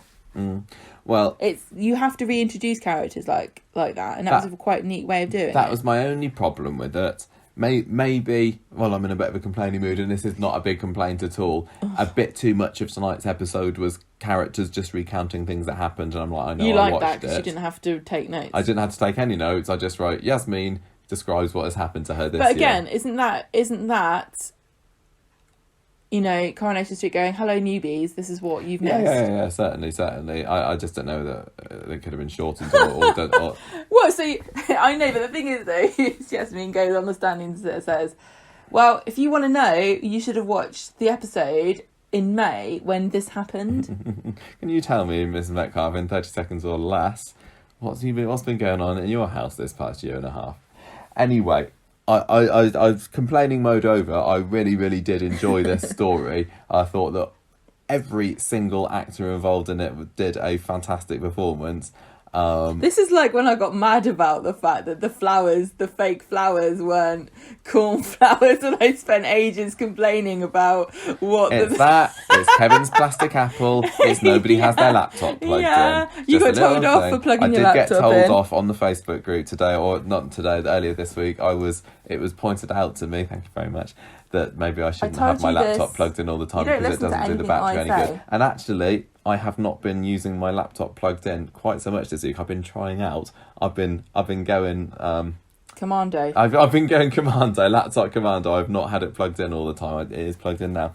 But yeah, I've been enjoying the new freedom. It's been you can fling your laptop around in all manner of and this positions. is a nice new light laptop. By the way, Imran's got a new laptop. We're just about to say, Imran's fruity laptop is no more. Does he get a rental one for court? I don't know. This is not appropriate for court situations. It's far too frivolous. Far too colourful. Nobody takes me seriously. I've just worked out it's because of my laptop. And I'm attracting the attentions of some of the other guys that are working here. They're passing me love notes. And like, no, I'm not gay. It's not your laptop. It's your good looks and the way you wear your barrister's outfit and wig. I think... an hour and a quarter into it, we've probably said a bit of enough about this story now, and it's not even the only huge story this week. This is the big story. So let's move on to the Ray story. Okay, so on Monday, Sally and Tim are supposed to be signing the house over to Roxy. This afternoon. But Sally's like, maybe we don't need to move if Geoff's going to move after all. So at the hotel, Debbie... Oh, I'm not trying to trick you out of my notes here where I've written Debbie is surprised to see Debbie with Ray. I mean, Faye. Faye is surprised to see Something. Debbie and Ray together. Faye is surprised to see Debbie he with says, Ray. oh, That's she's right. just trying to apply for the assistant manager's job. But I said, I already got somebody. And Debbie kind of gives him a dirty look and walks off. And right. I remember now. And Faye says, I think that Sally and Tim are staying where they are. And then and she says that Sally doesn't really want to move. And the only place she would want to go is Hale Barnes. And he says, whoa, funny you should mention that. I think I've got the perfect place. And she's like, oh, thanks. And he's like...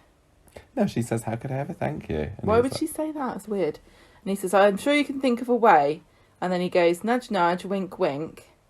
And then he kind of looks pervy at her, I guess. So, Sally's looking at this Hale Barnes place, and there's a 20% discount if they sign up today. And there's a pool and everything. Is there a chimney? That's going to be the clincher to Well, Sally, I think you can bring your own chimney. So, I'm so confused about how they can afford this place. If they're selling their place for like, what was it? 100 Well, I think Ray's willing to pay above the odds if I know, but if push comes to shove. How much did somebody say? Oh no, Sally said that her house was 150. Something like that, didn't she? Like, how can you move to somewhere? Is it Hale Barnes is in Cheshire, right? Isn't it? Yeah. It's somewhere posh, and they're getting a pool. I don't know how this is. Just like with... She's got all her man money. Just like the way that... She's kept the chain and sold it on eBay. Just like how you had a problem with Geoff being able to get into a secure psychiatric wing of a hospital. I'm questioning the the way that they've done the... What am I talking about? How they've been able to afford this new house in Hale Barnes. The real estate Never prices. mind, that doesn't bother me. No, I don't care either anymore. Faye tells Craig about Ray singing her praises, and Craig's a bit suspicious about all of this. Yeah, he does use the word sus, which I've learned he's from been Among playing Us. Among Us, yeah. He's like, Gregor's sus. Roxy leaves Sally's and everybody... This is when Across we see the country. Roxy, like, huh? That's Roxy? She's We thought Debbie was Roxy. very glamorous looking woman, but she doesn't speak, so I don't know how anybody heard her on the end of the phone. Perhaps they picked it up and she was like... Oh, it's Roxy. Is she actually Beaker from the Muppets? Is that what he sounds like? Roxy leaves Sally's. Everything's been sorted out. Abby thinks it's very suspicious because she knows that Roxy is a friend of Ray's and that he's in with Geoff, and she tells all this to Debbie, and Debbie's like, nah, you're just being crazy. Sounds like you're on drugs. Faye goes to... Ray's hotel room. Yeah. Oh, God. Poor Faye. She's so innocent. Like, this is the thing that people, that I guess older people, especially men, don't get. You trust people when you're young. You shouldn't do, especially if you're a young girl, because you're also told to be nice to everybody. So she goes in there and Ray answers the door in his dressing gown, and she's like, oh dear, you know, all of my womanly training means I have to kind of make excuses for him and pretend this isn't really happening. So she sits down and he basically makes her drink loads of wine. He's there, it's grim, isn't it? It's a bit like with how he was with Michelle, basically. He's there in his very short dressing gown with his chest all out on display. Being very casual about I'm it. just going to go and have my bath. You can stay here and drink the wine. He just wants her to get a little bit tipsy while he's sudding himself up in the shower. Of course. So, you know, she's already subservient to him because she is trying to please him, because she's employed by him. I think we all know there's a power dynamic going on here. But there have been a lot of discussion. Well, there's been a few discussions on our Facebook group about how do you actually define what's happened to Faye in the situation. Because to cut a long story short, she drinks lots of wine and she ends up having slept with him. It's also hard to know, is that the sort of thing that Faye would have done, because she's not, you know, the deepest of characters. She's not been the most developed of characters. You don't always know how she would react in a certain situation. No, I guess that you can't say, yeah, no, Faye would never do this. No, Faye is still a fairly blank slate. It really shouldn't go without saying, though, that Ray is in the wrong here. Whether or not you think it's grooming or rape or, you know, taking advantage in inverted commas I don't really want to get into semantics about things, because obviously people have lots of passionate reasons for thinking what they do about what actually happened, and that's something that everyone can discuss amongst themselves. But clearly, she regrets what happened, and he's shown himself yet again to be a sex pest, sexual harassment. And he did try and persuade her, didn't he? He wasn't just like, hey, come to bed, look at me, look at my lovely hairy chest. He was like, well, if you wanna keep this assistant manager's position, if you want to go up in the world. Yeah, exactly. I'm not saying, obviously I'm not saying, I don't know if this was right or wrong. It's clearly wrong. Yeah. But everybody has a different, I think that we're moving on in our understanding as a society and a whole of like what actually rape is, and what, you know, what is consent, and how, you know, how do you know if someone's consented to something or not just because they didn't say yes or no? I know some people find it confusing, and I don't want this to be a podcast where we harangue people for not thinking something and not something else. It was grubby and violent, and actually quite shocking when it happened as well. Because the thing is about it, but also and I'm not victim blaming in any way. Oh, okay. But the fact that she was so quick to do that when she was going out with lovely Craigie as well.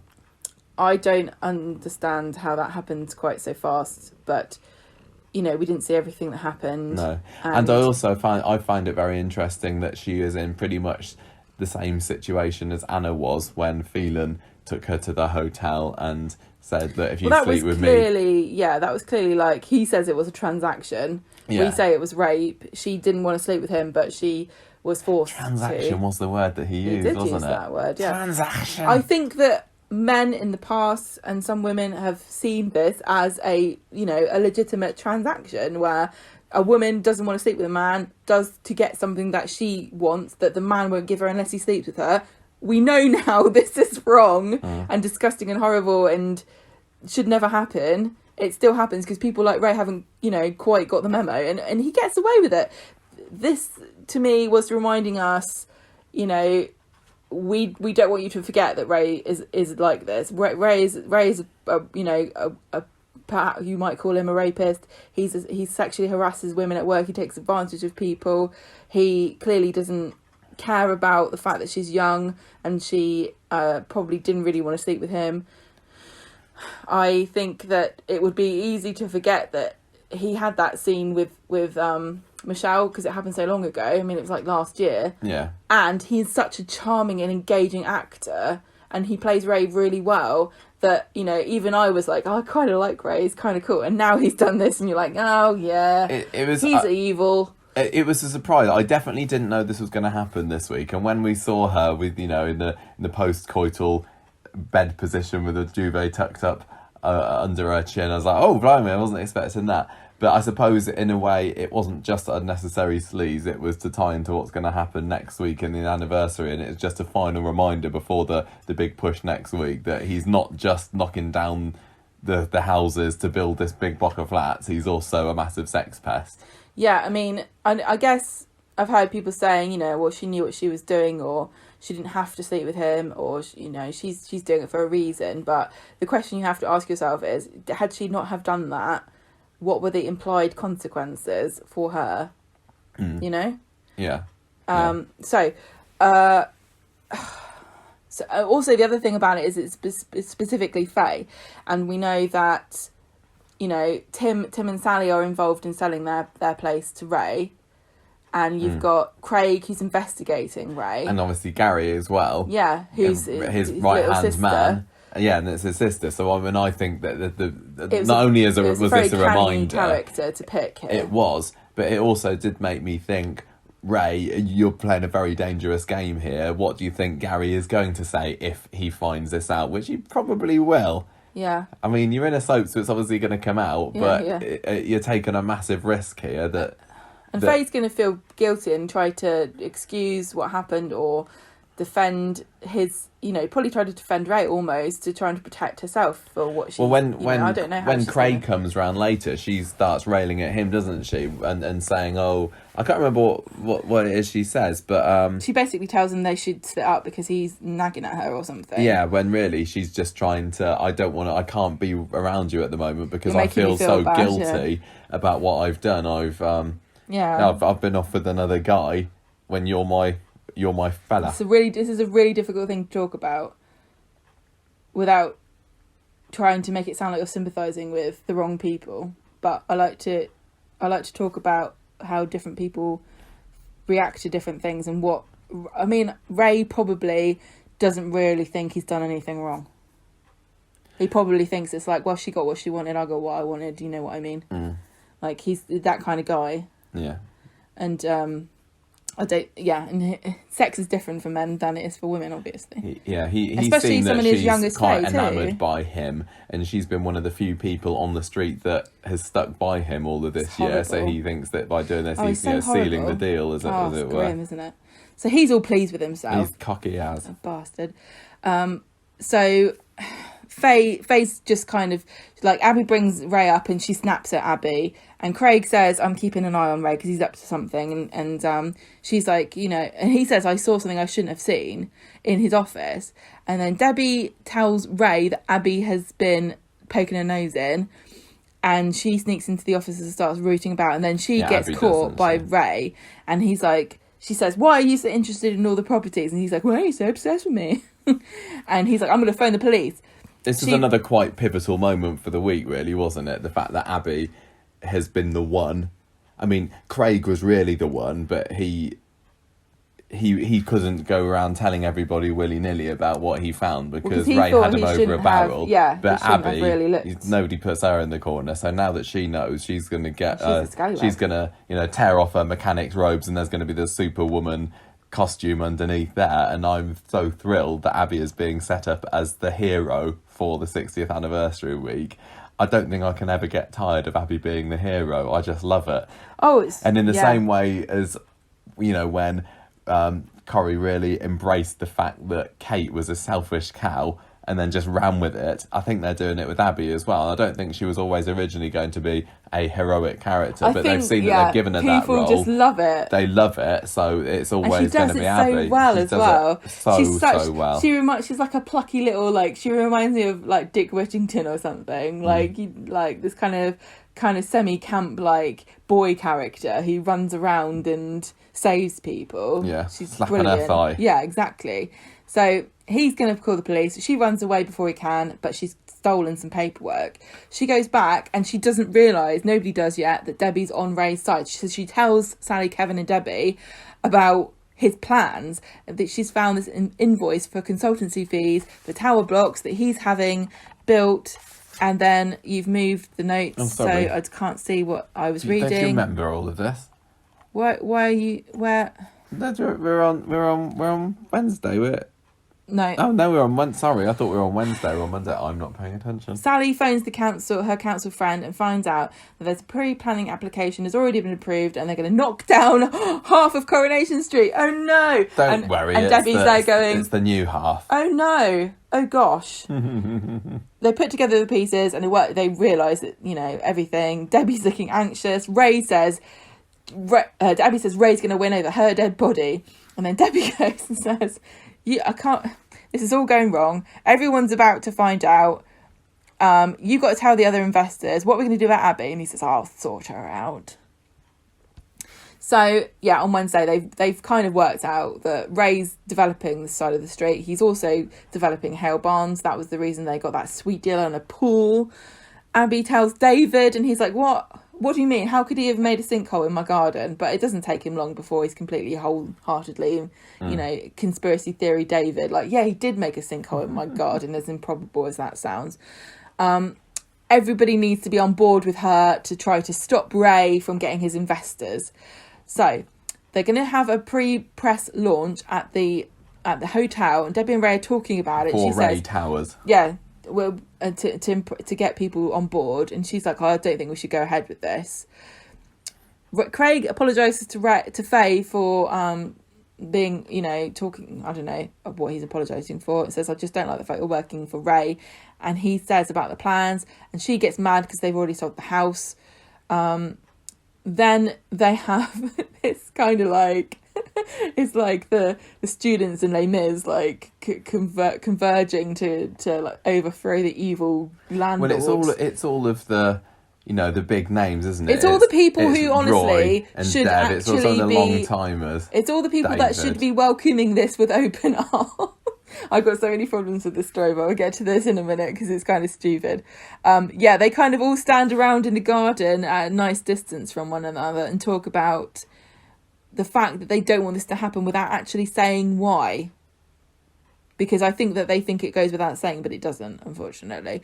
Then we get a message from Debbie, who's trying to bamboozle everybody and telling them that Ray's doing the press launch at the hotel. So they all rush off, and unfortunately when they get there, he's not there because he's got everybody to the bistro and he's giving everybody a tour, and he's like, look at all this peasant housing and slums and horrible corner shops with disgusting things in the window that I don't think have been changed for 20 years, even though the set hasn't been there for that long. Let's knock it down and build a hotel.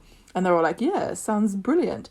But then they all kind of like, he tells Debbie it's going well, but then they all rush back from the hotel and they start rabble-rousing, and Roy's like, he's a liar and a cheat, and he's going to take away people's homes and destroy the factory, which is the place where everybody works around here, and there won't be any jobs when he builds this giant hotel and leisure complex that employs people from I don't know where. And then also, Abby gets excited and goes, he's a sex case, which I've never heard anybody described as. But, you know, let's use that from now on. Then they start singing We Shall Not Be Moved. And Ray says, I'll give 50 grand to anybody who's not sold up yet. And David says, hang on a minute. What? I want 50 grand. And Ray... David has sold up, hasn't he, at this point? And Ray He's says, one of the few that has signed on the dotted line. And Ray says, there you go. That's exactly what I think of your community spirit. That's exactly what happens. So anyway, see you later. Everybody goes and tries to gang up on Gary and says, have you sold the factory? And he says, yeah, I have. I was offered a good price and I don't care. They're all like disgusted. It was Sarah, David and Adam who asked about this. And then David and Sarah summon Audrey because just to remind everybody, the side of the street that Ray wants to build on, how do you do that? Do you have to stand in the mirror and make the Audrey noise 3 times and then she appears?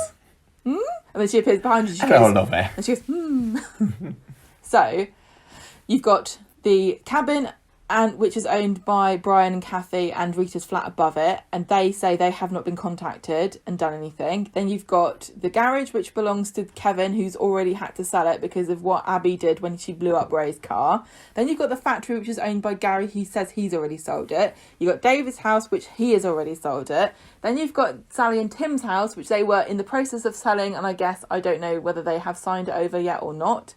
Then you've got Geoff, who wants to get out, and he's agreed to sell to get money under the table. Then it's Audrey's. Yeah. And then it's Maria's. It's owned by Maria and Claudia, and Audrey owns the flat above. And she comes and tells Sarah and David, I'm doing it. I'm selling the flat. Claudia and Maria selling the salon. I'm going to use the money. This is the first time that we've seen Audrey for many a month. I said, it's Audrey. Post-lockdown return. She and I don't think she rubbed a lot of viewers up the wrong way. And she goes, I don't care really. I'm using the money to do up the salon, my barber shop. And they're basically going, Gran, how could you? How could you do this? And she says, don't tell me about loyalty. And can't stand in the way of progress, David. Well, she said, if you get to my age, you realise, and she's, from her perspective, I know people got really mad, but I thought she was brilliant. She's the only one talking any sense. She has seen that side of the street change several times. It's not really like... It feels to us that it's been static. Yeah, because it has been for 30 years almost. Having watched all the episodes of Coronation Street that I've seen this year, watching all the vintage and classic ones, it's like, that side of the street isn't actually permanent at all. It's changed loads of times in the first 30 years. It's only like really when they built the Masonettes that it felt like they'd finally settled on something to keep there permanently. Audrey comes in and says, whatever. It was a flat. I can get the money. She's old. She can spend her money how she wants. She's already been backstabbed by her family, and the gall that they've got to come to her to ask her to not sell up when he's already sold his house. You know what I mean? I was more disappointed by it than you. I was thinking that Audrey would come in and it'd be a nice Audrey scene. It's Audrey, but I think they would have known that her saying that would have. I want to talk more about that in a minute. Made the disappointment. Okay? Oh, go on. So they're mad, and then we're reminded that he might have everything else, but he hasn't got the cabin, and he hasn't got Brian and Kathy's flat. Or Rita's flat. So David's worried about this. Everyone else seems to think it's fine. Brian's like, well, I'm not going to sell, so there's nothing to worry about, really. Yeah, he can't build it on my on property I own without my permissions, and I'm not going to give it to him, so there's nothing they can do. Then on Friday we have another little meeting, and Roy says, I found out the brewery up the road used to be a meeting place for the suffragettes, and so if we get it listed for historical importance, they won't be able to knock it down. Then we see because I don't know whether Wednesday was the first time that they mentioned that he's also bought the brewery, but it certainly seems new to me when it was mentioned. I think that he has bought the brewery, and that's Nuttall's brewery. They don't supply beer at the Rovers. It's really, I've always thought this is weird that there's a brewery literally across the road from the Rovers and they don't get their beer from there. Well, that's the thing, it's not always been there, because when in the 90s they went to see Nuttall's brewery, Jack and I think it was Jack went to, then it was in town, so it's not been they get their beer from Newton and Ridley, which is somewhere else. Yeah. So Roy's pretty confident that they'll, it takes a mere matter of moments to register a place of historical importance, and easier to do that than it is to get a blue tick on Twitter, I'll tell you that. Yeah, bloody hell. And also everybody knows how developers care a lot about these things. I think quite often they bulldoze stuff and then just pay fines, don't they? I don't know how. I think it's a bit different with listed properties. I don't know. I think it's a bit more the heftier fine. Then we see. Well, it seems that Ray's just got an unlimited pot of money. Yeah, he's got a sinkhole full of it. When I was little, I went. Do you remember those old swimming cases you used to be able to get to put money in, and it was like a waterproof thing on a string, like a little barrel thing. I bought one of those from a zoo, and I put £15 in it. And when I went to my granddad's house, if I spent money, he'd always put it back in. So I thought I had a magic renewing money pot. Perhaps that's the reason. It explains a lot about my I just say, spending. Ray, why can't you just be happy with what you've got? You clearly got a nice little nest egg there. Why can't you just leave people alone? You've got lots of houses. Right, Debbie put something in Kevin's car and we don't know what it is. You have just stumbled across one of the problems I have with this story, and that is, what is the motivation that Ray has to knock this place down? Other than what, money? It's a good location. He doesn't like Abbey. I mean, he doesn't like how the whole street has turned against him this year, because he's come in and he's bought the bistro, and which used to be, a real focal point for the street, but everyone's going to speed dial, and everybody hates Ray. And I think in a way it's getting revenge. It's like, well, I could build a new hotel anywhere, but actually this place is all right, and it would also really pee off the residents, so I'm going to do it. I just don't think if you're a businessman that's your motivating factor, and especially when the residents will oppose you and it's going to cause you a headache, you'd avoid that, wouldn't you? That's illogical. I also don't. I mean, this is the trouble about Coronation Street this year. Because of the pandemic and COVID and stuff, we haven't been able to have as many community scenes as we would have had before. No. So the work that they should have been doing to establish this community spirit has been missing. And I know that it should go without saying that they, we want to save the street and stuff. But really logically thinking about it, I just don't think these characters would care that much. It's funny because we've not long ago watched the episode from 1989 where the community centre gets knocked down, and it's when they were moving set, wasn't it? They literally brought in a wrecking ball, and it was quite exciting, and all the characters were watching from the other side of the street as this building gets demolished, and they're going, oh, isn't that sad? And Percy gets a bit maudlin because he used to be the caretaker at the flat. Yeah. But there were certainly people going saying, save the community centre. It's going to ruin the show. Obviously as viewers of Coronation Street, we're supposed to not want him to do this because it's going to mean a lot of the characters move away. Yeah, is it? I guess so. It is now because it's been in it so long. My point is, at the end of, if he were to knock down everything, and even if he wasn't to replace it with anything, we would still be left with exactly what we started with. if they were going to knock down the other side of the street with the corner shop on one end and the Rovers on the other, be a bigger deal. that has been there for 60 years, that would be and significant longer in the to canon me. of the show. In the canon of the show, yeah. But we've watched 120 this years. for 60 years. It's not been the same set, but it's the same street, it's the same layout, it's the same shop, it's got historical significance. I suppose it's also And the idea that's that still going to be there. So why would I'm not as invested in this as Coronation Street seems to want me to be. it's also the fact that the person running this complex is a massive pervy sex pest. I know, but I think that they put that in because they're like, oh yeah, he's not actually that. Like, why? Yeah, I think. But he was a massive pervy sex pest to Michelle But only before to there was Michelle. even a glimmer of this story in Well, the I'm not going to writer's eyes. defend him for that, obviously, but that's not a reason for me to care that he's knocking down a street. Like, when they're not really explaining why they haven't said anything particularly about why they care. They've said reasons why he shouldn't do it, like you're going to deprive people of their livelihoods, to which the answer is obviously no, I'm not, because I'm building a place that will have more jobs probably. And how many times have you told me that you're on the brink of bankruptcy in this stupid factory? I don't like that. That doesn't make any sense. All the people that live on there, apart from David, kind of want to move.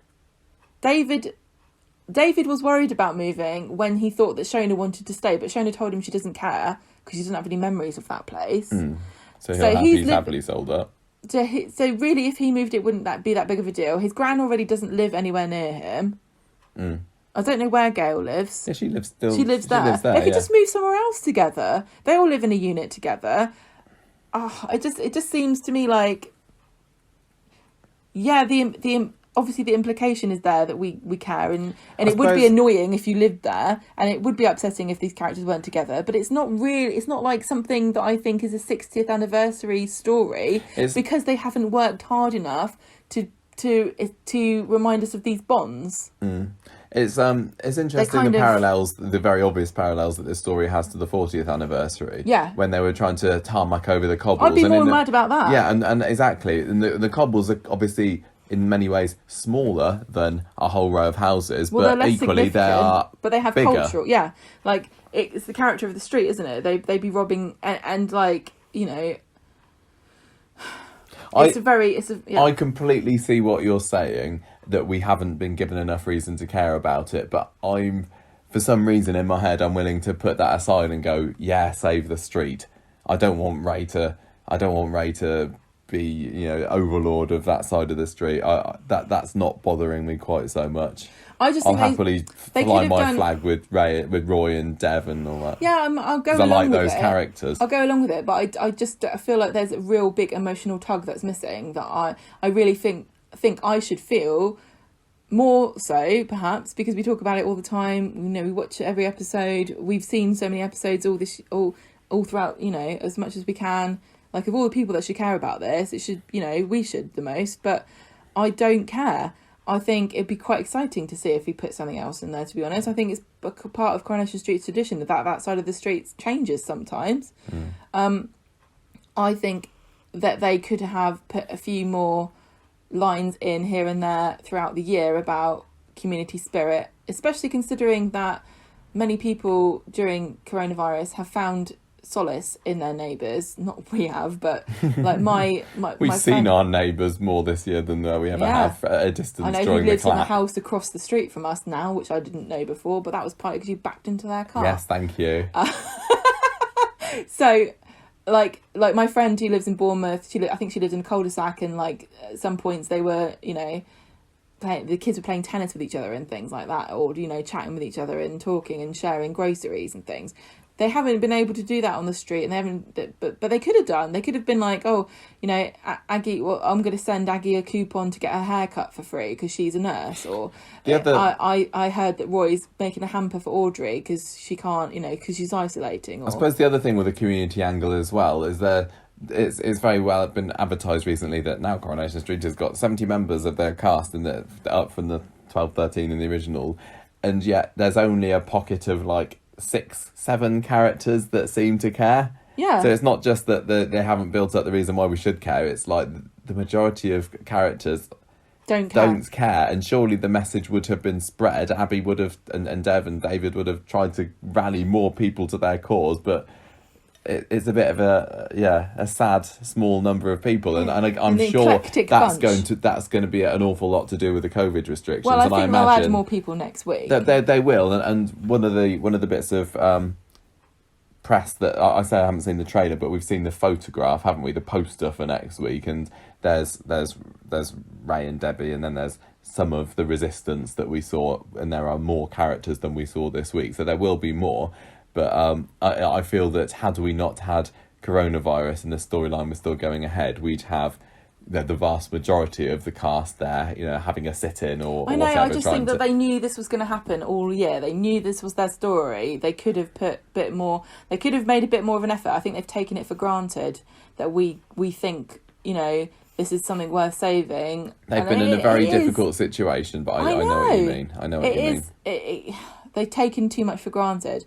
The other thing that I'm confused about is the reaction of some of the like business owners. Like if I was Dev or Roy, I'd be like, brilliant, yeah, bring it on, more people, more business for my shops. But I don't know. I'm thinking we don't know the details about what the shops are going to be that are there. But if he's going to put in try and get a Fresh Go Express in there or these things, or whatever, then Roy and Dev are going to risk losing money, and I think that's what we're supposed to be getting from that. But if you were Ray, wouldn't you say stuff like, "Oh, well, no, don't worry about it. I'm going to recommend your shop to my guests, or I'm going to use your catering facilities, or like Tracy, yeah, you can provide the flowers for my foyer." So much about this doesn't really make any look. It's like he's trying to annoy them on purpose when it is of no benefit to him whatsoever. To do that. But I can put all that aside, and honestly, I don't really mind it. A few other things that I'm not too sure about. Well, so we haven't seen any of Kathy for a while, have we? No. And I'd be interested to know what she thinks about this. And Brian was adamant at the end of Wednesday's episode, well, we're not selling up, so it's fine. But one of the things that we saw from Kathy a couple of months ago was that she was worrying that she was losing shifts at the kebab shop. So maybe she could be tempted by this 50 grand. But is it too little? Is it too late now? We're literally two episodes away from the big showdown that I assume is going to happen on Wednesday next week. I know, this is a thing. And things have been snowballing a little bit. I think that with Audrey selling pacing's a bit off. With the salon and the flat and everything, it's been like, oh, and they're sold as well, and it's just been a little bit quick. Like, we've got to sell some more of these before we get to the 9th of December.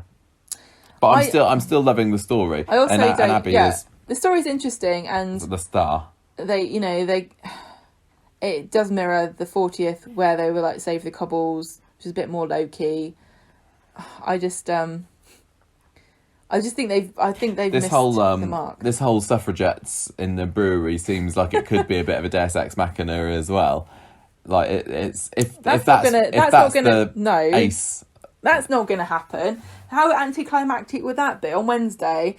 In his strides, Ray strides with his big bulldozer, and then a man comes and says, "I'm sorry, but actually, I think you'll find you can't knock down this brewery because it's protected, and we're going to have to." I hope they don't. But if they're not going to do that, why did they even bother mentioning it in today's episode? Was it just as a little remember this story? We're not really going to have it as an A story or even a B story today, but we've got to have a couple of scenes just to remind you it's still going on. Much more interesting, I suppose, today was this tease of Debbie putting something in. Yeah, what is I it? assume Kevin's car. He deliberately didn't show us what it was because we watched it again. I don't know which car is Kevin's, and just the fact that it was parked outside of number 13 doesn't necessarily mean it's his either, because as we know, we don't know where the residents of Coronation Street park their cars the majority of the time. If Ray rocked up and said, "I'm putting in a multi-storey car park," I think everyone would have gone, "Brilliant." Yes, that's very true. Sounds great. That's where he's going wrong. Yeah. If this hotel has got parking, underfloor parking or something, then when they I'd be promoting that. Underfloor car parking in Harrods, they charge £100,000 per space. So, wow. I mean, he could have given them a free space and priced it at that much. Any theories whatsoever about what Debbie has put in this car? Because the camera work was perfect for concealing, or even it was something that fit in her pocket. That's all we know. I had no idea, but I've just thought that maybe it's drugs. and she's stitching Abby up to try to distract her from opposing. That's a very good point. Once she's not. Don't know where she get them from. Once Ray's just asked Dr. Gaddis. Once Ray's knocked the houses down, it's kind of a moot point about whether anybody agrees or not. Yeah. And we know something's got to happen next week. So if Abby's distracted, because she's really the key person, because she's not really motivated by the community spirit so much as I hate Ray, he's a bastard. Let's make sure he doesn't get what he wants. If it was drugs, though, I just get a feeling that they might have shown it. The fact that they want to keep it a secret is it's going to be like, aha, here's a massive twist, and maybe now you say drugs. I don't know. I've got no theories, but now you say it, drugs is going to be like, oh, okay, they're going back down the Abbey being an addict. Oh, sorry, my idea wasn't good. No, that seems like a very boring idea. Is what you're trying to say? It's maybe. It has excited me. Maybe it's a little hamster. Maybe. And he'll get in his car and go, oh, a hamster! And then, like, drive into a wall or something. And then he'll be in hospital and he won't be able to protest. Okay. Is Kevin even doing any protesting at the moment? Kevin doesn't seem bothered. Well, he's already sold his place, hasn't he? Yeah, he sold his... Yeah. Does he... Also, the other thing that somebody pointed out on the Facebook group is that the factory wasn't even in the factory premises for, like, a long time because they had to, once it got, the roof blew up or whatever, they had to go to the community centre. So they've been there for ages. Like, we've established quite firmly that this is a portable enterprise. So, you know, Sarah's whinging and moaning about it. Just find somewhere else. You already had conflict with the landlord who's threatening to put the rent up because he doesn't like you. It's obviously not a good place just because it's got bean bags. Anything else to add to this story? Are you like really that down on it, or are you kind of enjoying it anyway? But you've got problems with it. I'm disappointed that Coronation Street is taking for granted stuff, and I understand why, because they've been running for 60 years, and if after 60 years you haven't established a community spirit enough to make people mad about wanting to knock down half of the street, then you kind of made a mistake. But because of coronavirus and because of how separate people have been, I think that they've missed the fact that they haven't really they haven't had enough community scenes, and like nobody said I'll miss you, I don't want to move away, you know, I like living here. They haven't said anything. Have I missed it? Am I just being... There's been no Gail and Sally saying we've been neighbours and best friends for all these years. Honestly, that's what I want. I want some impassioned speech. I don't want Roy shouting about, you know, what was he saying about gentrification or livelihoods or whatever. I don't, you know, it's a personal emotional connection that we should be feeling to this. And because they're not attacking the side of the street that's the most iconic bit, I need something more than bricks and mortar to be invested in, and the people aren't doing it for me at the moment because half of them bloody sold up already. So they can't be that bothered. I'm also a bit disappointed because I thought that Gary was going to be the big supervillain of this year, and I'm starting now to think that everyone who told me that he wasn't really a villain was right, and he's just going to get away with killing. I think he might get away with it for a little bit, or that I'm sure that Rick will get brought up again. It's got to be. It's too dangling a thread, but that if he finds out what Ray has been getting up to with Faye and he turns against him, and he could have the power to stop him. He is, and Gary could very well come out of this smelling of roses and the other thing is being the hero alongside Abby. I also don't really understand developments and planning permission, and can you just build a giant hotel? I'm really guessing that you can't. So that's the other thing I'm kind of annoyed about, is I don't think you can just build a hotel on someone's house. You can in Weatherfield, it's fine. Let's move on. Let's go on to the next story, because again, this is turning into quite a long episode. Oliver. So Monday, well, this is the day after Ollie's death, isn't it? And we see Nick speaking to David basically on Monday about how sad everything is, how Leanne's inconsolable, but it seems like she's managing to make life go on in some way, because she's come back from a walk. She says she's got no time. She totally is, quickly. Yeah. She's got no time for feeling sorry for herself. She's got stuff to do. She just wants to get this wrapped up. She wants to have the celebration of Oliver's life. No point, sitting moping about it, which is what Steve is actually doing this week. This was really interesting to me, because this was like neither of them coping very well particularly, but doing completely the opposite thing to one another. The lack of Steve on the Monday and Tuesday episode, and I know Steve was in it a little bit on Monday, did seem odd. And I know that, and Leanne has been the main parent of this storyline ever since that it started, and Steve's sort of always been playing second fiddle. But it did feel strange that not only did it wasn't just that he locked himself away, as we didn't see him being locked away. So I felt that we were missing some of his reaction, and Simon Gregson has been doing a pretty decent job actually in the times that we have seen him recently. So it's a shame. I get what you mean, Shame we didn't get to see more of him. Flowers and the cards are coming thick and fast. George comes round because Leanne's summoned him to sort I just want to say, this funeral out. What? When somebody dies, you often will bring around a food item or flowers or something to a grieving person, and I would suggest, having been on the other side of that, that you bring a vase, because often you run out of vases. I just looking at the notes here reminded me something that I don't know whether it was picked up on. Leanne's got this music box on Monday, hasn't she? And she plays it to George and says, I want this music to be played. And they're trying to put their finger on what it is. A rap song that he likes to dance to, because that's what it morphed into at the end when they played. And that is a song that I kind of semi-recognise, but I don't know exactly what it was. Yeah, I don't think that was what was played on the music box, and maybe that thread was dropped. I don't know. Or maybe it played some other time, and I just didn't notice. Tracy finds out from Nick that Leanne is planning this celebration of Ollie's life without Steve, so she's pretty mad about that. Goes and tries and tells Steve, but when she sees him, he's like, I can't be dealing with normal life right now. I'm going back to bed. I don't care about Leanne making arrangements. I've said my goodbyes. Let Leanne do her thing. And Tracy doesn't think this is a particularly healthy attitude and says, look, I know you're grieving over this and you don't need any more sorrow and sadness, but this is supposed to be an uplifting celebration of Ollie's life and all his achievements and all the fun memories that we've got of him. Not some kind of maudlin funeral, but no, he does not care. Can I just say as well, everybody can grieve in their own way, but if somebody wants a maudlin funeral, let them have a maudlin funeral. Sometimes that's what you need. Sometimes forced jollity isn't what you want, and let's have a windmill. Well, maudlin funerals have stood the test of time, to be honest, haven't they? I'm not criticising. Like I totally understand thing you do. That some people want to celebrate. Some people say don't wear black to my funeral. I want everyone to have a party. I want everyone to enjoy and talk about the good times that we had. I personally want everyone to wear black everything, including your underwear. You're not allowed in unless you're crying. Everybody's sad. I want people to be wearing veils, black hankies, crying, sobbing. You need to get Alia to sort your wedding out. I think she'd be perfect wedding organiser for this.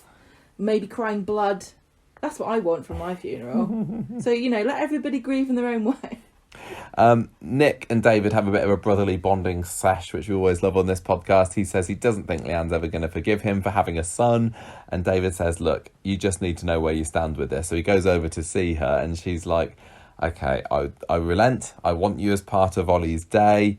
And after it's all done, then we can discuss our separation. And it's like, well, I thought that you were. Oh, no, I thought you were going to maybe have me back after this. And she's like, no, sorry, we can't do it.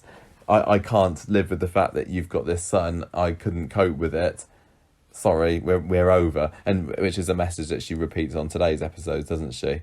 On Wednesday, the memory box arrives from Ollie, which seemed it almost feels a little bit superfluous to it, but I did enjoy the little interactions that we saw with Nick and Leanne on that episode, where he tells her, I've got a little surprise for you back at the flat later, come and have a look at this. And it's the fact that he has ordered a memory box for her as well. Really, really sweet scene where he's like, I got it wrong, I'm worried, I don't think I've done the right thing. And Leanne says, you didn't get it wrong, thank you, sob. That was a really, really great scene between Ben and Jane. Loved that stuff. It's really sweet to see him be vulnerable and he cares so deeply for their relationship, and it's so heartbreaking to see how Leanne throwing it away perhaps too hastily, because her grief is so raw that she can't imagine moving on at all ever. No. And so she's possibly throwing away a relationship with Nick and Sam. Yeah, It's absolutely. so difficult to watch her doing it, but you can understand why she's doing it. Yeah, and so today was the day of the celebration of Oliver's life. Can you believe they got the Archdeacon? I What know. you said. I'm stealing your lines. Steve's gone AWOL. He turns up at the hospital. He meets a man who's in a similar situation. He's got a dying son, I think, on the I don't ward. think he's necessarily dying particularly. A sick son. Yeah. And Steve tries to make out that his own son, because he says, "Oh, this is my son was on this ward," and he says, "Oh, he's getting there." So he makes out that is actually okay because he didn't want to make this person think that if this is the ward where children come to die. Yes, exactly. The guys. Steve says, "Oh, I came here because my son used to be in here," and the guy's like, "Oh, how is he doing?" Like this really dead, heartbreakingly hopeful expression on his face, and I can totally see why Steve wouldn't want to say. How could you crush somebody like that and say? Yeah. Well, Steve's decides after this that he's going to carry on raising money, isn't he? That came out of nowhere and went nowhere. Yeah, I'm not particularly fussed about seeing that. He literally turned up at the celebration of life. Everybody's already there. He's late. Leanne's there going to Tracy. Well, where's Steve then? I said, you knew he wouldn't come. And Tracy's like, oh yeah, it doesn't look like he's here. Steve wanders out of the tram stop. And they're like, why aren't you dressed? And he says, I'll explain later. But he didn't. And then he says to Leanne, let's raise money for people like us. And I don't know what Leanne said because she talked over her, but she kind of looked like she wasn't into it. And that was it. Well, she just kind of lets him get on with it, really. Well, it's like, yeah, whatever. Go on then. This reminds me of Summer's Speak and Save thing, which was like, what, you put a poster up in Roy's Rolls and that's it? It kind of felt like a last-ditch attempt from the producers to say, support these charities, and which is a very honourable causes, obviously. No, I know, but I would rather... But the story's over, but we still want to try and remind people you can support these charities. It feels fourth wall breaking, but sometimes I wish they'd mention the charities they've actually worked with on the show. But then I don't know, because I know that they've got like certain rules they have to abide by, and can they mention one without another or whatever? I don't know. But yeah, it just seemed a bit weird, unless it's going to be more to it. Because I really would like to see a character like run a charity foundation. What does that mean? No, I'm not interested in that. We had it with Summer. We had it with people. No, Summer made a poster that said "Speak and Save," and that was it. She came up with a slogan. She made a poster. And that was it. We had the factory girls rallying around trying to raise money for Hope when she had cancer. They had people knitting beanies for people that were bald. Little sponsored whatevers have been done to death, really, on Coronation Street. But that's not what I am talking about. I'm talking about a charity foundation. I don't know. It doesn't float my boat, the idea. Well, when I die, you're making a charity foundation for whatever it is that kills me. Fine. Mulled wine charity foundation. Steve isn't the only late arrival at this funeral, because who else rocks up on his bike but Sam, which is great because we haven't seen him for a little while, and that's a bit awkward, isn't it? Because as soon as Leanne sees he's there, she's reminded of everything that's been going on, and Nick's got his replacement son, and she drops right over to Sam and basically tells him, "You're not welcome here. Fuck off, you little oik." She's like, "No, he's not your brother." Poor Sam. He's like, "I just want to say goodbye to my brother." Oh, this was heartbreaking. He was like, "I want to say goodbye." And he was trying to be sweet and everything, and he says, "Oh, my mum doesn't know I'm here." Yeah, because Leanne immediately thinks that Natasha has sent Sam along to put the cat among the pigeons. Like evil wake mole. Yeah, wake moles. That's what you're scoring this week's episode out of. So the service starts, or is it a service? I don't know. Leanne says her bit through tears. She's reminding us all of classic Ollie episodes, like the one where he likes the red car, and the one where he sees fake cows and says moo. I can't believe how much he loved those red cars. Anyway, it goes. There was lots of nice pictures of him in the background. There were. It was all very, as you would expect. Tracy stole some plastic windmills out of people's gardens. Sarah's looking particularly sad because it's reminding her of little Billy. She mentioned not Archdeacon Billy. No, Billy, her poor child that she had with Todd. Who died a lot younger than Ollie did, actually. I kind of don't know whether I don't know what the thought process was behind this, but Sarah was so they held this in Victoria Gardens, where else, of course, and so diagonally to that is Costa Coffee. And Sarah was sitting there crying with a coffee cup in front of her, like she's like, "Can I have a gingerbread latte?" And that kind of merges into another storyline later, the Peter and Carla stuff, doesn't it? But anyway, the service finishes. They play this dancey song, whatever it was. I don't know, because I'm not with it. The hearse arrives with George. Oh, isn't it the worst thing is those tiny child coffins that break my heart. It reminds me of that Seamus Heaney poem about when his brother died that I had to study at GCSE. Leanne, you want to talk about poetry? No, I don't want to get Daniel. I don't want to summon him. Because we got a poem later on. Have we? Oh yeah, he does. Yeah, Sam does a poem, doesn't he?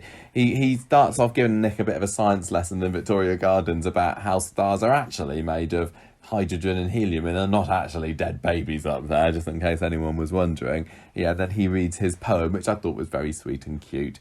As the hearse drives down, he gets a monologue, doesn't he? He gets I get to speak while scenes are going on in the background, which is such an honour for young Jude. And at the end of the episode, Nick and Leanne have a bit of a bond, but she's still saying, I love you and everything, but it's over between us. I'm moving out. Yeah, I can't stand between you and your son, but I can't watch you with him. Basically. And then she has a nice happy, sad moment at the end. Bittersweet when a red car drives off outside. She's so great at acting. Great expression. She kind of smiles and then she cries. Somewhat cheesy. But she also, there was really heartbreaking when she stands next to the coffin and sees. Oh yeah, and she's saying, "Mummy's here." Oh God, I'm so glad to see the back of this storyline. It's so hard to watch.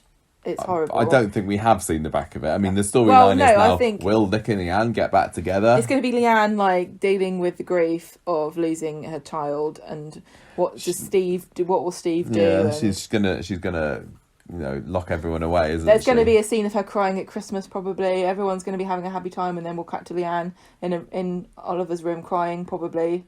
Because there was, like you said about Geoff's... She probably already bought his Christmas presents, because she was convinced that he was going to get better again. Like, I've lost the receipt. Oh, Michael, you're horrible. Yeah, but like you said about Geoff's magic room, there's a reason they made Oliver's bedroom, and I'm sure it will come back. Yeah.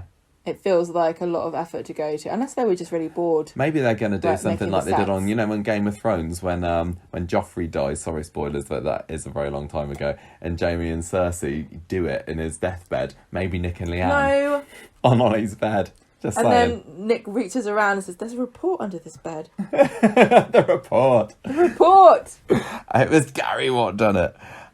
Anyway, I don't think there's a huge amount to talk about with this story, because it was just sad and we expected it to be sad. Nice to see Sam again. I thought that, like you said earlier, the different betrayals of grief from Jane and Simon were both very believable. Mm-hmm. And I'm sure I do think that Nick and Leanne will get through this. Do you reckon? Yeah. Yeah, they will. I just really love watching. They've been the way that this is portrayed is we're supposed to be on Nick's side and feel really bad for Nick, which I do. The fact that he's been, for months now, he's been shunted out. Leanne's pushed him away from her, and there's going to be some kind of emotional happy reunion. I'm quite sure of it, but I've been wrong in the past, so. I love watching scenes of Nick and Sam together so much, because every single time it's just Sam going, "Did you know that dinosaurs are made out?" I do wonder. And then Nick sitting there opposite him going like, "Wow. I thought stars really were dead children." No idea. It's so smart. I've been watching my dad Brian twinkling down on me all these times. You've broken my heart. You've ruined the magic for it. He was on the Krypton factor. The Christmas isn't real now. I do wonder how long we're going to be able to have this Sam.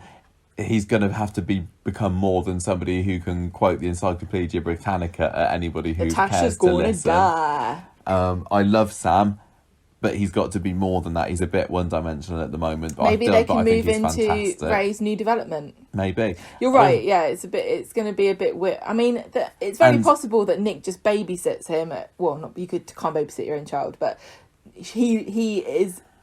Natasha says you can have Sam on Saturdays or whatever, so that's why we see Sam around, and we know he doesn't live there. But he's got custody every now and then. Maybe, but I mean, I think Coronation Street are going to want to keep hold of this kid. Just today, Jude won the best newcomer on the Digital Spy Soap Awards or I something. thought, honestly, and that's why he considering turned up in the episode. He's like, oh, I didn't know there was a funeral. I thought it was a come to celebration. collect my award. Yeah, I thought this was a ceremony for The me. fact that he was able to pick up this award, and it was a viewer voted one after 3-4 episodes he's been in it. It's felt like just shows what a smash hit he has been. And Coronation Street are gonna want to keep hold of this kid. When you got it, you got it. They're going to bring him into the show, I'm sure, but they've got to develop his character more. But he is such a fantastic actor. I'm sure he's going to be very, very capable of it. As long as he doesn't go down the Simon and Chesney route, which is a definite possibility. So, in 10 years' time, he's going to be beating Leanne. Yeah. I mean, there's always the risk with fantastic child actors that sometimes they go through a dodgy period, and I mean. But I'm perfectly very happy to take the risk with this. We've got just as many examples of people that have managed to weather their way through. Yes, I mean David, and who has done it. Tanisha Gorey. Yeah, and David was an interesting one. Well, David was one that you kind of always knew, and you kind of thought that this kid has got something about him, and 20 years later we were right. Tanisha was like. She's just a kid that plays Asher, and she's kind of surprised us in the last 2 years. But we'll see. As I say, I'm very, very happy to take the risk if we get to keep Jude, and I hope that he wants to stay in the show as well. Anyway, that's about it for that. It feels like that this story could take a break for the anniversary week, but come back in full force for melancholy Everybody at loves Christmas. a sad Christmas. But we also had this side show as part of it, which I'll synopsise if you like, because it is part of it. It was just a little developing friendship, I guess, between Simon and Shona, and it is always interesting when you put two characters together that never really share scenes together, but it's basically. So Shona notices that Simon's looking a bit sad on Monday, offers to take him a drive in Sarah's car, which was unusual because I didn't think that they said what happened. And Shona comes back at the end of the episode, doesn't she? And Simon's not there, and I was like, has she done something with Simon? Has she kidnapped Simon or something? Is he not going to... But no, there was nothing there. He was fine, and on Wednesday he makes her a mixtape on an old iPod. So it was kind of sweet. Well, Shona had the line of the week before Sally said she did science in school, which was, you can do anything you want as long as nobody finds out. Yeah. And what was she referring to then? The fact that someone's like, are you allowed to drive? And she's like, I can do whatever I want as long as nobody finds out. She also makes... Live my life by those rules. She also gets a brilliant dinosaur cake for Nick and the Well, she says to David's sarcasm. And he's like, yeah, that's a brilliant idea. So she actually does it. And he's like, no, I was being sarcastic. And she gets really upset. Yeah, it's just... is anything going to happen here, or is it just, odd. Let's put these together? I really want to like this in a wholesome and kind of fun, free, nice way, but I'm so scared of Coronation Street doing something really horrible and inappropriate. Oh gosh, not Simon and Shona ended up in bed together, I am really worried about that. I suppose it makes sense for Shona to bond with him because she's kind of regressed mentally to her, late teens, early 20s. Yeah, she's so she might feel some kind of kinship with somebody Simon's age. Well, Simon and if David won't sleep with her because he sees her as, too emotionally immature, and if she's getting horny. I don't know, but the thing is though, I think Shona gets on better with Simon because he doesn't really seem to feel sorry for her, or is not pitting her or trying to help her, or making her feel awkward about what she says and does that is wrong. It's not as apparent to her that she's making mistakes with him. And he was, he is also trying to navigate the world as much as she is. Mm. So she probably feels a bit more like I can relax around Simon. I don't need to worry about saying the wrong thing. Yeah, I think you're right. Robert Johnny, Gemma? Monday. Johnny's just been arrested, hasn't he, on Friday's episode? Yeah, so she's worried. She's thinking about what her future holds for her. She's trying to find out information. Daisy says, you need to get on Tinder. Jenny's reaction to that was like, yay! She's trying to make her forget about Johnny, but Johnny comes back He's not looking great. He tells Jenny he's going to plead guilty. Jenny's like, you know, that stupid plan you had to make me hate you was ridiculous and cruel, but I love you anyway. Let's carry on together. Yeah, we can survive this, Jenny says. Johnny, that was good. I'm glad that I mean, sometimes we have to go through these little mini stories just to have a bit of drama in an episode to liven up a bit. It always feels a bit unfair. The problem is these characters have now, you know, got back together again and they've reaffirmed their relationship, but we don't get to see them again for the rest of the week. And what I wanted is that they're saying, okay, we're a team again together now. Let's see them do some things together as a team. No, probably the next time we'll see them is the next time they have a drama and a fallout. I mean, I'm assuming that we are going to see a bit more of them, maybe over Christmas. They haven't brought Daisy in for nothing. Well, Daisy was supposed to go up to Scotland with her boyfriend to go and see his family, and she's ditched him, basically. Yeah. And it really makes me think, what are her motivations? I think really it's fairly obvious from her personality that we've seen so far that she's a troublemaker. Oh, absolutely. She clearly doesn't want Jenny to be with Johnny. I wonder if she's just being a child. I just wonder whether she's a bit directionless. Like, she was talking about... she seems like the sort of person who sees opportunities and jumps on them. From the story that she told us about how she met her boyfriend, she was a waitress, he was at a posh club, yacht club or whatever, yacht club. And she wasn't even supposed to be his waitress, but she she put herself in the situation where she could spill wine on him, get to know him a bit better, ingratiate herself with him. She sees her stepmom, who seems to have a pretty cushy situation. Last time she saw her, I don't know what Jenny was like, but on the street, when she came into the street, she was a cleaner. Now she's the landlady of a pub. Well, no, she became a cleaner, didn't she? Well, you know what I mean? Yeah. I don't know what she was doing before she came to Corrie. You don't know. You don't know what she was doing. But Daisy sees her stepmom in a position of perhaps wealth and power relative to what Daisy has, and says, I want some of that. Get rid of Johnny, and then maybe I can, could I be the manager? Could I will Jenny be a soft touch and let me get away with being a bit crap at my job? I'll get behind the bar, be a barmaid, get paid more than I should do, put my fingers in the till. It feels like take Jenny a few extra shots of whatever I want. If Daisy is going to try and pull the wool over Jenny's eyes or do her over or whatever, Jenny is going to be completely oblivious to it all, because she's not focusing on that. She's worried about Johnny. She's worried about Johnny. She's also just chuffed to be seeing Daisy again after all this time, and she's probably feeling guilty about the fact that she's abandoning her, whilst at the same time Daisy could well be feeling vindictive and vengeful about the fact that she was left motherless. Not even that, just entitled to well, she's my stepmom, this is my pub. You know what I mean? She I haven't seen her for 10 years. She owes me. Yeah. She owes me. If I want to take a bottle of champagne from behind the bar, I will. Yeah. Well, she's she's a little minx, is that? She does seem to be a bit of a cheeky madam. Yeah. I don't know whether I want to like her or whether I want to hate her. I like her lipstick. There's like involved anyway. Oh, did you see that she replied to your tweet about her lipstick? Yeah. Okay.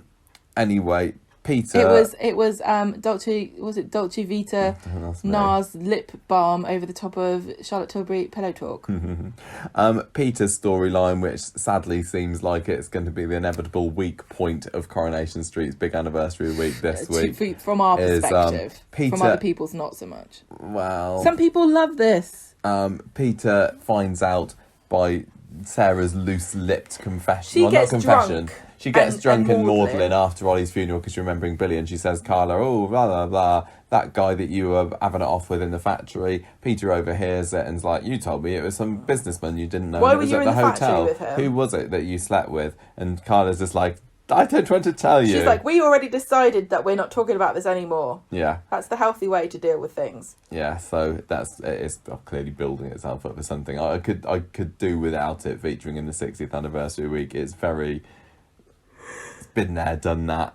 But then, like you said, some people I'm sure are invested in it. But I can't imagine there's many people who, when you're looking at what's happening next week, the trial, the tower block bulldozer shenanigans, and there's not going to be many people that is the number one story, the Carla and Peter action, is it? I don't know. I know they've got their fans. There's more people than we think, because we always say I don't understand the point of this, but this is the bread and butter of soaps.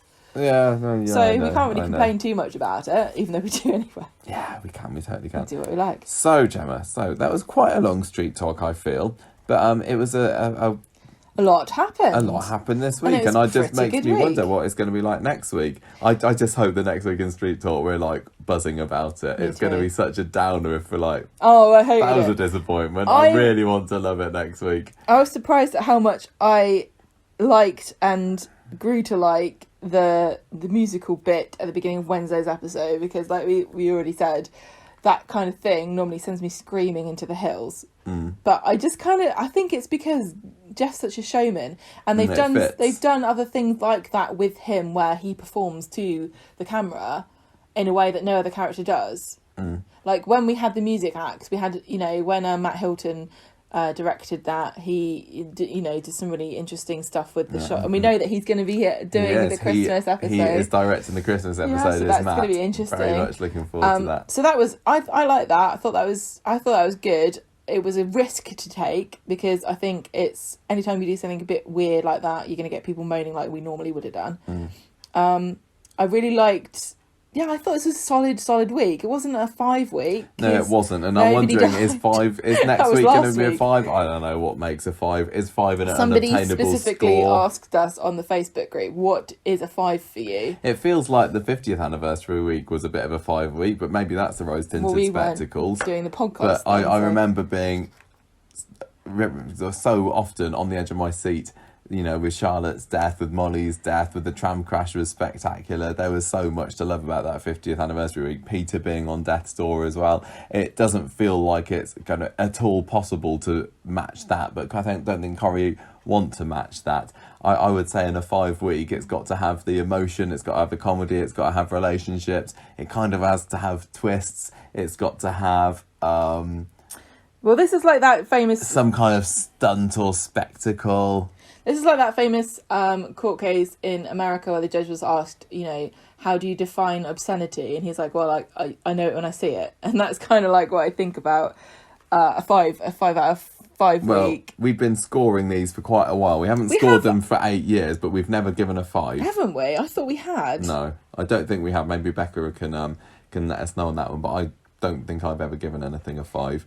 But I would say for this, I'm pretty happy. I mean, last week was a 4.5, and we said maybe it was closer to a 4 than a 4.5. But I think the same with this week. I think I'm 4.5. 4.5. I'm going to give it 4.5. Mice who stab people with bottles. Yeah, that was funny. I'm gonna give it 4.5. What were they called? Fadges? Not tatty scones. No, a fadge. 4.5 fadges out of 5, fine. Character of the week. It's a tricky one because Geoff was entertaining, but he also, in my mind this week, just makes me think of that scene that I didn't get at the mental hospital. Yasmeen was great, although she didn't have a lot to say. Elaine saved the day, but I a little bit snivelly on Wednesday, maybe. I've been thinking about this as we've been talking. And it could be Abby, but Abby, she gets praised a lot, and well, she hasn't compared to normal Abby shenanigans. This was fairly tame. Well, the fact that she was the one that uncovered and spread the word about Ray's evil doings was fantastic. We keep saying evil doings. Okay, I know. Sleeping with Faye was wrong. Knocking down some houses to build a development is not intrinsically evil. This is the thing I keep batting against in this whatever. story. Abby was the hero evil this week. To develop property. I'm edging towards Imran. That's what I was going to say. I was going to say Imran because he was like, for the character moments. I really like the bit where he says to Ryan, "Oh, I'm bricking it, mate." Like because you get the scenes with him going, "Yes, Your Honour," like, I'm going to question, like, and being all, like, very serious. And then you get to see the other side of it, which you don't very often get to see with these professional characters. They're real people too. Yeah, going, I was worried. I thought I wouldn't be able to do it. But the fact that he didn't think that he would be able to do the barrister's job because he's not actually a barrister. But he kept his cool. He did a fine job defending Yasmeen. He measured, calm. Yeah, he tripped Geoff up with the photo stuff. I enjoyed some of the kind of smirks that he allowed himself, but he certainly was in no way. He's got himself a new over laptop. theatrical, like the other woman. And if it wasn't for Imran doing this, then Yasmeen might be faced with many more months behind bars. So yeah, Imran, I was know gonna it doesn't say feel Imran. necessarily right because it wasn't Imran's week. It was Geoff's week. It was Yasmeen's week. It was Ray's week. It was Leanne's Well, it week. feels like there's a lot to happen next week involving those characters. I don't think Imran's going to be the centre of attention next week. No, I'm really chuffed that he got such a big role this week. So I'm going to go for Imran this week. Me too. Imran character of the week. I don't think that's a rare thing to happen because it always feels like he's given such small bits to do. I really want to see him in the show for a long time, but I also want to see him develop his skills in the court because he was calm and measured and sensible and direct and tenacious, but he didn't feel imposing. Like I want him to, like you said, theatrical, use the word theatrical. I kind of want him to grow into that kind of like, you know, like a Phoenix Wright school of waving your arms around. Yeah. Well, we'll see. We'll see. I think he did a really good job of like, I am doing my best, but I'm a bit of a fish out of water here because he's I still a said rookie, to you isn't when he? yeah, exactly, because I was looking at him, I was going, you're so young and little. How can people take you seriously doing court stuff? Yeah. No, I would enjoy seeing that. I'm so glad it was him and not Adam that got this case because it could have been there's so many lawyers on the street. Adam would have been more cocky, wouldn't he? Yeah. And like a bit more kind of casual with it. Yeah. Whereas Imran's like he really feels like he's a bit of a boffin. I just liked Imran's little looks of happiness, like when he got that note, and whereas Adam would have been like, Yeah, I know. He'd have been too cocky about it, and that would have distracted, I think. I would also really like to see a story where they're both working together on the same case, because normally when you have a court case, you'll have on both sides teams of lawyers, and there'll be like rows and rows of people all sitting there with their books and looking at things. I don't know what the hell they're looking at, but they always seem to be busy looking The things law. up, just checking the law to make sure this is right. And I'd like to see them like bickering with one another, like defending somebody. I think that'd be really good. They have fun. been against each other, haven't they? Yeah, I know, They nearly but- were. Again, was it with Sally's case last year? Or the year But before, wouldn't that be whatever it was? fun, like them just arguing about what the best approach would be, and Yeah. like in the middle of a case, going, "Your Honour, please stand up the jury. I need to talk to my honourable whatever guy." Right. That's the end of it. Congrats, guys. That was a good week of Another Coronation really good. Street. What is it? I think it's pretty rare to have 2 4.5 weeks in a row. Yeah, and Makes me think next week it's got a bit of a. it can't. Good luck. It can't be terrible next week. The way everything is going, They're it doing a should really be good really, job. really good. And I've seen a couple of snippets of things that maybe some of them we can talk about in the cabin next, not spoilers, that shows that they have pulled out the stops as far as they will go, given the current circumstances, to make it a special week next week still. I am disappointed that it looks like the Adam Peter Carla stuff's going to rear its head. I don't need that whatsoever. But I hope it's going to be good. It's going to be a real sad podcast. Don't forget next that week if we're down sometimes on it. you cloud your expectations. I know, if you get yourself too excited about the it, things you I've can only enjoyed be the most in disappointed. life have often been, especially with films and TV shows, where I've gone in going, whatever, let's just see what this is like, or I heard this is not very good. So next week is going to be terrible. Yes, let's say that. Let's set our expectations, Okay. and then we'll give it a 5. Fine. Okay.